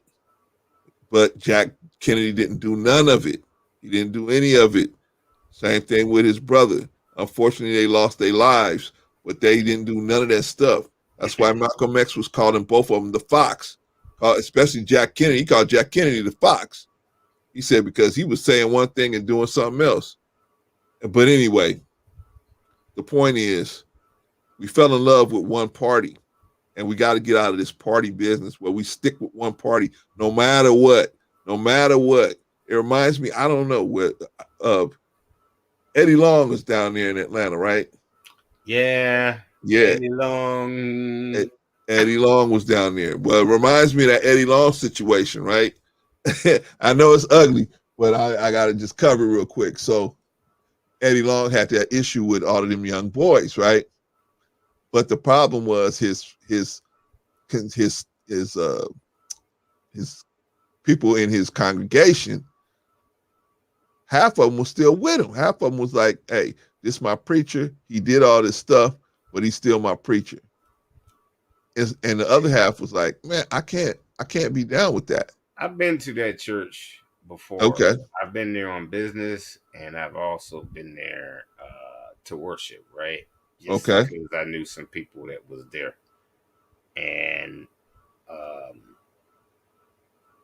when all the Eddie Long stuff was going on, I had a lot of people that were really heavy into that church, like because they got a lot of mega churches down here. Yeah. And you know, Eddie Long church is over here, and then you had the other dude. What's the other dude name? Creflo Dollar. Yeah. Creflo Dollar. What kind of name is that? They're already telling you it's all about Joe Dollar. But anyway, all that stuff that was going on, they was like, no, you can't say anything wrong about him. We're gonna go to this church, and this is Right. you know, my Right. pastor. It's that. And I'm like, okay, great. But you know, Islamic people will go to anybody's place of worship, but they won't always come to ours. Right. That's okay. But people believe what they want to believe, and they have a reason to believe what they want to believe. But a lot of times when they're in that level of belief, it's very difficult to get them into reality belief. Right. And it's almost like a cult, situation. Yeah. So yeah, we can't help them. But brother, let me ask you a question. Would you consider the way black people deal with the Democratic Party like a cult, like a cult following? Absolutely. What would make you say that? What would make me say that? Yes. Well, anytime you follow a group or organization just because everybody else does, back in the day, they found out when they were hunting the tribal men, and they would have a spear, and they would try to herd the animals, and they would try to kill the weakest one or whichever one that was. Then they realized we can feed the village by herding them all to the cliff. Right. And once one of them jump off, the rest will follow. We don't even have to throw a spear. Right. We'll eat for years. This is the mentality that's going on with this political process. They know black folks are going to herd like them buffalo and every damn thing else. They're going to herd and they're going to jump off. They're not going to know why. Right. They're just going to need to see one. And they be like, all right, I need to follow everybody else. And they're going to jump off. And they be like, oh, wow, that wasn't a good idea. Too late. You just fed the whole village for like the next 3 years. Right. But you didn't get what you wanted. You didn't get what you wanted. So this is how. So it's kind of a cult mentality. I don't have that belief. I like you said, if they're not going to do what I want them to do, then I'm not going. It doesn't matter whether it's Democrat or Republican because they jump from one party to the next. Yeah, right. But I hear a lot of people say, don't be police because they're racist and you must be racist because you police. No, I'm not racist because I'm police. I don't go along with that program. Don't get into politics because of this, that, and the third. Right. We do a lot of this stuff because we have to. We got to be involved in politics. If none of us is where all the decisions are being made, right? What's going to be the conversation there? We're sitting in the background letting other people make decisions, and we're not even at the table. Right. This is what people are talking about. They don't even want to be at the table. Right. I just, man, I think you're so right about looking at the Democratic Party as a cult. I just think it's just so bad, and we ought to just call it what it is, so our people will wake up and they can say, "Man, I'm following the Democrats just on GP, but they not getting nothing done for us, man." You know what I'm saying? And that's what it's about. White people don't follow. Man, if the politician don't do what they say, they pick another politician or they go to another party. That's it. Period. The end. It's still going to come down to the PACs, my brother. If you ain't dealing with the political action committees and you're not, there you go. They're the ones that's raising the funds when you can't. Exactly. They're going out there and putting them funds out there to back specific candidates to get what you need. Exactly. Driven. And we ain't even. What PAC do we have? But see, I'm telling you, brother. This is what I always tell her. I always talk about the union buster, Ronald Reagan. He's the one that got rid of all of that. He got rid of the education budgets that was teaching political science in high school. He got rid of all that stuff. So now you don't know. Now they ain't teaching you about all of that stuff in political action committee. So how would black people even find out about that unless we stumbled upon it, right? We think, oh, the way you get a politician to do something is appeal to the goodness in them. No, you don't appeal to the goodness in a politician. You just don't, man. That don't work that way. Money in his pocket, and he's observing and paying attention to what you're saying at that point. And just because he sit down with you at Roscoe's Chicken and Waffles and eat a pork chop with you, that don't mean he gonna do anything for you. You got to have, like you said, an agenda. You got to have a hardcore agenda. Hey, we need this bridge fixed. We need that road done. We need this done. We need that done. We need more money. These banks we need more bank business loans guaranteed for us in particular, right? But anyway, let me go. Let me see what your wife said. Sister G, why can't we create our own party? We can create our own party, Sister G. We can do it. We just don't. We don't think it's going to be effective. Let me tell you why we don't do it, and I'm gonna let your husband answer, but I'm gonna say my answer first.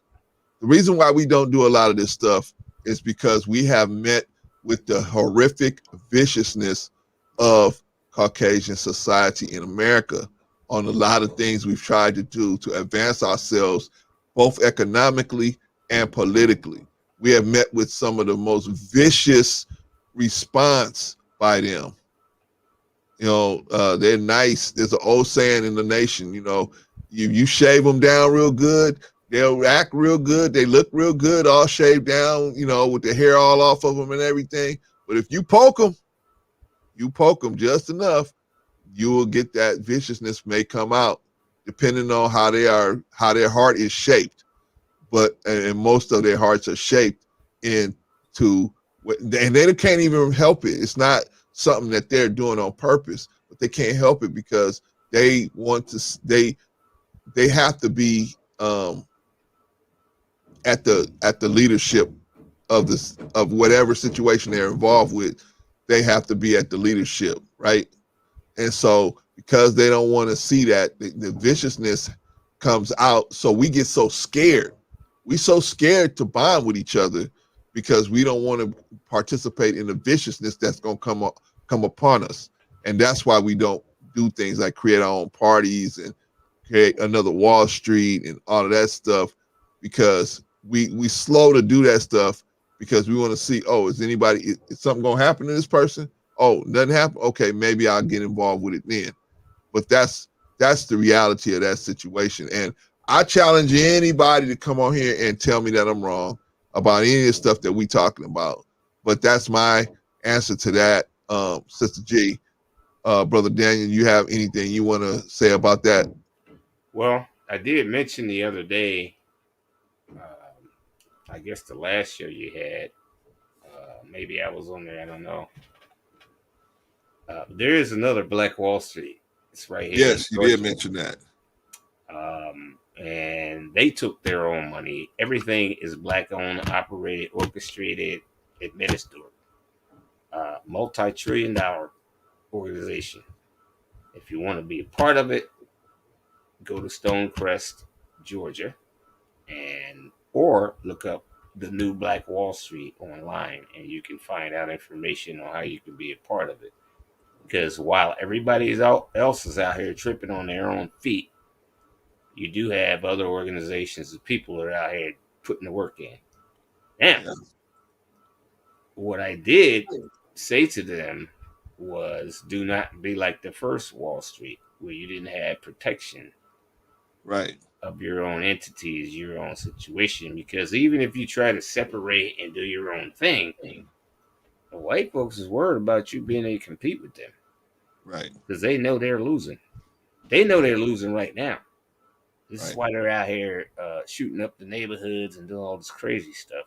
Because they know they're losing. People that's not losing don't do that. Right. If you're winning, that's not what you do. Right. But when you're off on your own and you're doing your own thing, they want to infiltrate. They want to keep you from competing, because everything we compete in, what happens? We dominate. Right. And now we're dominating the background.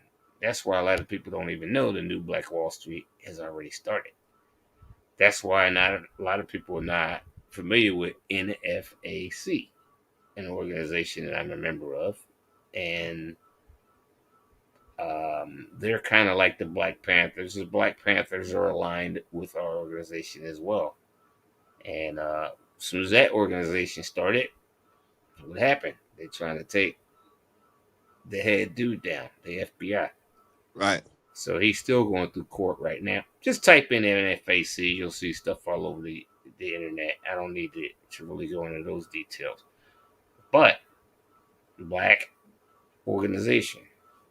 And we travel all over the country. Whenever something happens to one of us, we're there. Armed. I just looked it up. I see what it means. Armed. I see what it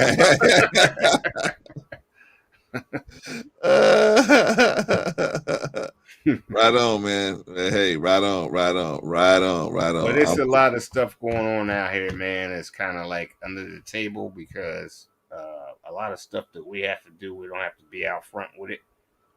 As long as people that look like us, we're on the same accord, and we do what we need to do. We have attorneys, we have law enforcement, we have everybody, business owners, things of that nature. And just because the masses ain't doing it, don't walk around thinking that nobody else is doing it. We want you to join us and get out of your ridiculous thinking that I'm going to do what Uncle Tom told me to do. Right. Or whatever. You know what I'm saying? Because every time you stepping over here, we're stepping in the right direction and doing what we need to do. Right.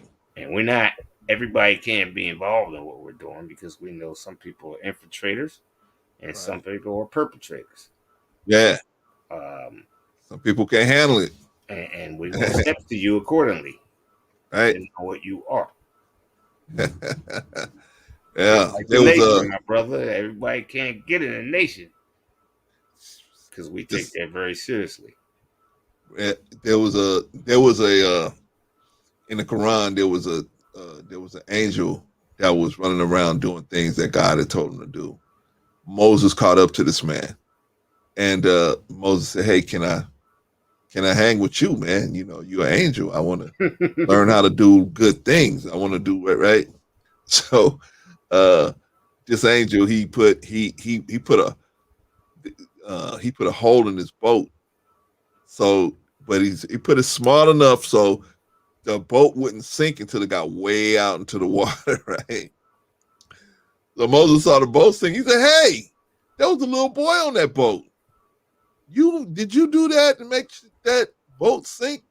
And the man said, "Yeah, I had to. That little boy was going to grow up to be an evil ruler, so I had to take him out." Moses said, "How could you do something like that? How could you? I mean, there was no. How could you do something like that?" The man told Moses, "This is where I got to separate myself from you. You're not ready to handle this type of work here. Right. You're just not ready for this type of work. Right. So this is where we gonna part ways." Moses, but wait a minute, I want to. No. This is where we parting ways. So yeah, everybody ain't gonna, be at the finish line. So, but some people got a work to do. Some people work is to test the people in the organization. That's their job. Their job unwittingly is to test the people. They get up next to you. I've had that happen in the nation where people got up next to you. They show up out of nowhere, they join, and then next thing you know, hey, you should be the person that's doing over that. I know that person's there, and they try to incite envy and jealousy just to see if you're gonna go for it. And if you do Right. go for it, then they can use you as a tool. But a lot of our people don't know that. Brother D, this is the part of the show because we always try to find some type of solution. This is the part of the show where we want to find some solutions to this critical race theory argument and how we can deal with it as us being on the other side, us being Black people, or whoever that looks at it and sees what's actually going on. Those of us, how can we avoid or neutralize this issue so that it's not a big issue anymore and it's not going to be able to be used as a political football for us? Maybe what I'm going to say is totally wrong. So, I mean, everybody can have their own opinion or what have you. But one of the main problems that we have is everybody else is creating our narrative and not us. Okay. So, they're creating our own acronyms and all this other stuff. And then they're slinging us in another direction. We're too easily slung instead of staying with our narrative that we create and that we focus on. And I think that's one of the biggest things is because if they come out with something next week, the more they talk about it, all of a sudden we talking about it. Right. But we didn't even create that narrative. Where did that come from? Now we got to go research where. What is this all about? We don't have to if we are the creator. Right. We don't have to go research. And if we're unified as a group of people in a way that we've never been able to do, and it's only some of us that are going to unify. Right. A lot of us are not, unfortunately. But we know who they are and we know who they're not. Right. So that's the solution. Separate from the folks that you thought you could unify, because just because they got the same skin tone doesn't mean they ride with you. Right. Doesn't mean they're down for the cause, and doesn't mean that they're on code. Right. We're only dealing with folks that are on code that understand who it needs to be on, how it should be done, and putting the work in instead of just talking and marching. We're past that stage. Right. Some of y'all still want to walk up and down the street with matching market signs and we definitely we past that. Yeah, we definitely past that. I'm gonna say this. I think a solution is, like you said, we have to separate our mentalities from the mentality that, the old school mentality, like, hey, we're gonna march and we're gonna vote and that's gonna fix things.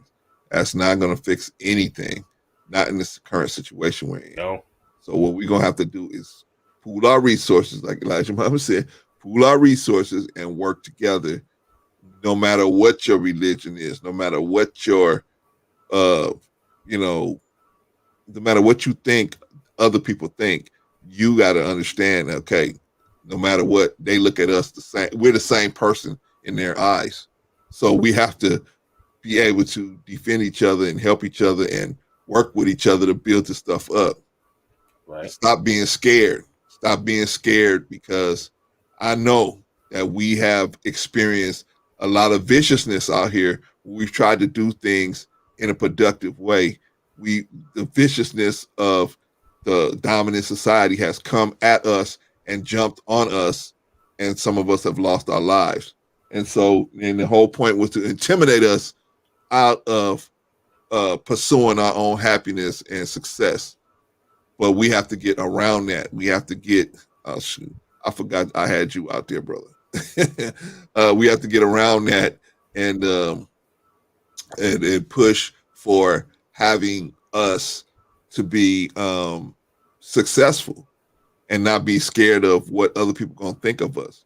Because like I said, anytime white people get together on a specific topic, they're patriotic. When Black people get together on a specific topic, we are racist. That's just the way they have set the stage for us. So we can't be afraid of that. A lot of our people are afraid. That's why, listen, Brother D, That's why me and you are sitting here talking, and we only got 3 people in here because people are scared. They don't want to talk about these issues. You ain't gonna go on the mothership, the Peace Network. You ain't gonna go on the mothership and see them talking about issues like this. Because why? Because of the business relationships that Anton has in particular.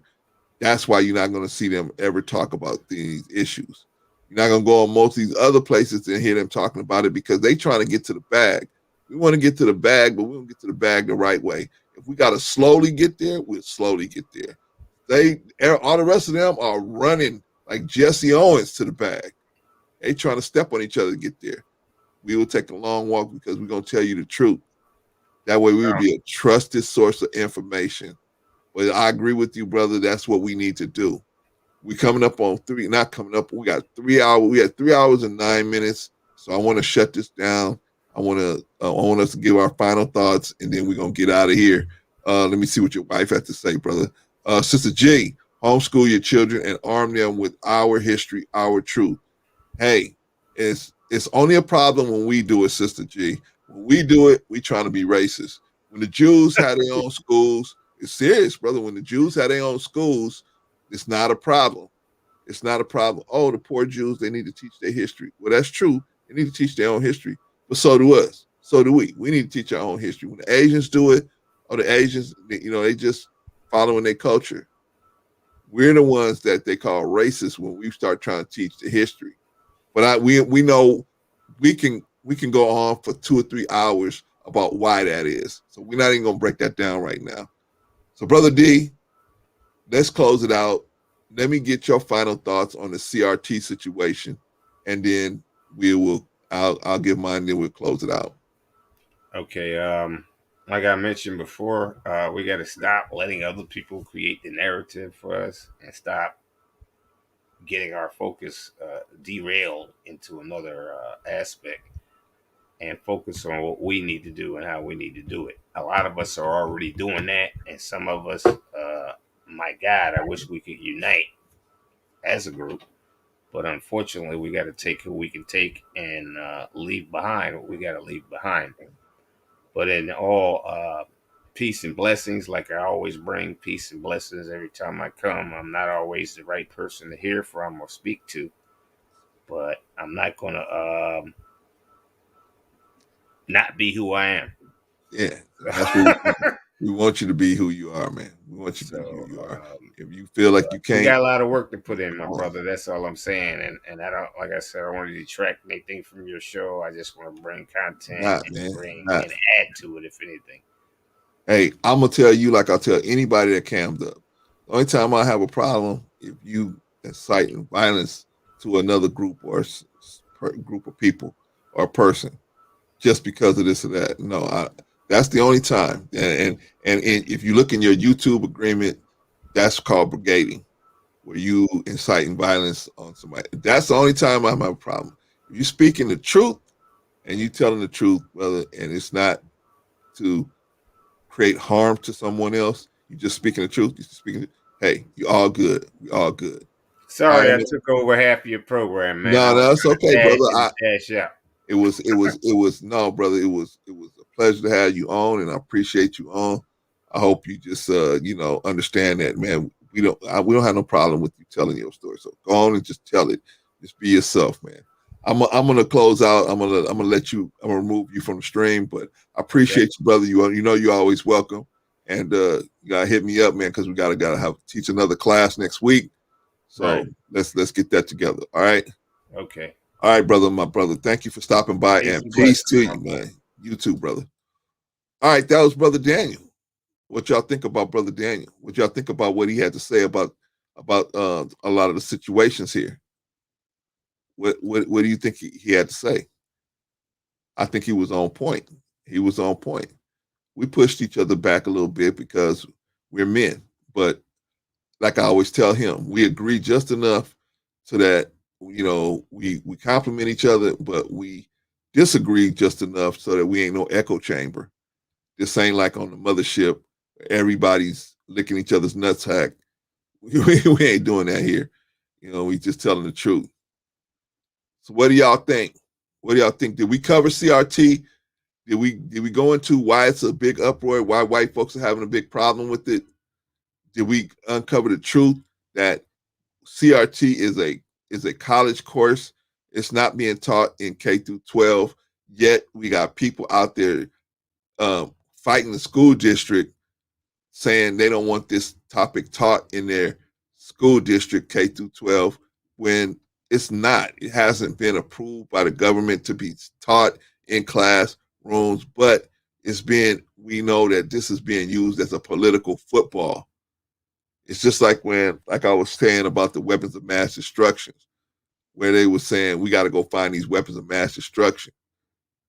But they knew they was going places where there wasn't no weapons of mass destruction. They knew that they was going, the U.S. government was sending them places where there wasn't no weapons of mass destruction. Go check this out. Go check this place out. We got to send you all over Iraq looking for these weapons of mass destruction. And there never was no weapons of mass destruction because they knew they had an embargo on them. They didn't even have the stuff they needed to make the weapons of mass destruction. But it was a political football at the time, right? Just like this is a political football at the time. And these people don't care what they use. They use their children's education system as a political football. They do not care. Y'all think about it. Y'all tell me, did we cover it? Did we explain it? Did we make it clear that this is not nothing to be alarmed about? White folks shouldn't even be alarmed about it. The only thing they should be alarmed about is teaching their children today we don't feel that way. But because they don't want to have to teach their children they don't feel that way today, they're gonna have to, they will teach instead, let's just remove the history. Let's just remove history, right? Next thing they're gonna be saying, like I said, like I was saying before, I was being funny about it, but it's the reality. They're gonna say, we was on the beach in Africa and we said, hey, where y'all going? You mean y'all going to America? Hey, can you take us with you? Yeah, me and all my people, can you take us with you? We don't need to finish farming over here. We don't need to finish the alcohol. Let us go with you. Hey, my hands are free. Please, can you help me and put some iron chains on my hands because they're too free. They're too free. Right? And we just went skipping them on those slave ships, right? It was like the Love Boat, right? The Love Boat, right? I mean, what next? What next? What next? American, the Native American is like, please, we don't want to stand in your way, white people. Put us on a reservation that got no water running through it, mice infested, no hunting, no rivers, no trees. Put us on these plains reservations. Put us on these reservations where the land is so bad we can't cultivate anything. Because the most important thing is you guys settling this land. That's what's most important. I mean, what other lie they gonna tell? What other stuff they gonna just decide to tell their own story? Right? The Latino. Please, white people. California, Arizona, New Mexico, that's just too much land for us. Please take this land off our hands. Please. Please take this land off our hands. I'm just being facetious, but how far will it go if we keep trying to hide this history and tell it from a perspective where it makes the people that was the most vicious to everybody in America, which is white folks, makes them try to look good just because they don't want their children to have to deal with the feelings of the bad feelings that they have dealing with the viciousness of their ancestors. And we can't say, oh, well, white people only been vicious to us. No, they were vicious to each other. Go check out the struggle between Ireland and England right now. The IRA and the English government. Talking about some viciousness. They're vicious to each other. But then, a lot of times, it's just like we were taught, white people cannot take second place, brother. They have to be first. Most of the time. They have to be first. Yeah, there's a few of them that God has touched their heart and they just good people. But for the most part, they have to be number one. Right? And unfortunately, in the bid to be number one, they're willing to be as vicious as they can to get there. Now, that's cool. We got to tell that history. Let us tell that history. The problem is a lot of these white folks, a lot of these white parents don't want the real history of the viciousness that they perpetrated onto everyone else, including their own people. They don't want that viciousness out there. They don't want that real history to be taught. So their children won't feel bad. Well, sometimes you need to feel bad so that change can happen. I don't think anybody wants white kids feeling bad just to make them feel bad. I think feelings of distress are good in order to look at a situation and say, man, what can we change about this? I don't know. What do y'all think? What do y'all think? I think we had a good show today. I think Brother Daniel came in. Brother Jarvis couldn't locate him this morning, so show has to move on. Show has to move on. Brother Daniel came in, picked up the slack. Appreciate you, Brother Daniel. Salam. You know what I mean? Now it's up to y'all. What do y'all think? Are y'all going to go out there and try to hook up with some group, do something to cause a change? Or you just going to do nothing? I'm trying to look out here and see what's out here. We talking about everybody else, but look who's out here. Look at what we got. People talking about Jada Smith and Will Smith and all this other stupid stuff, and they really ain't. It's nothing. We the only ones going to tackle issues like this.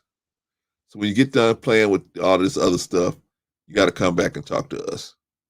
Anyway, let me see if I got an old school set for y'all, man. Let me see if I got an old school set. Old school set. Passing Me By, The Far Side. Go check that out. Passing Me By from The Far Side. And that is it. I will check y'all out on the next live stream. I don't know, it might be Tuesday, it might be Thursday. And let me just check y'all out, okay? Sister G, fire as usual, Bussy. Yeah, your husband came in and lit it up too. And you too with your comments, Sister G. Everybody did a good job. Brother Ron, everybody did a good job today. Sister Hanifa. All right, y'all. I'll talk y'all later. Peace.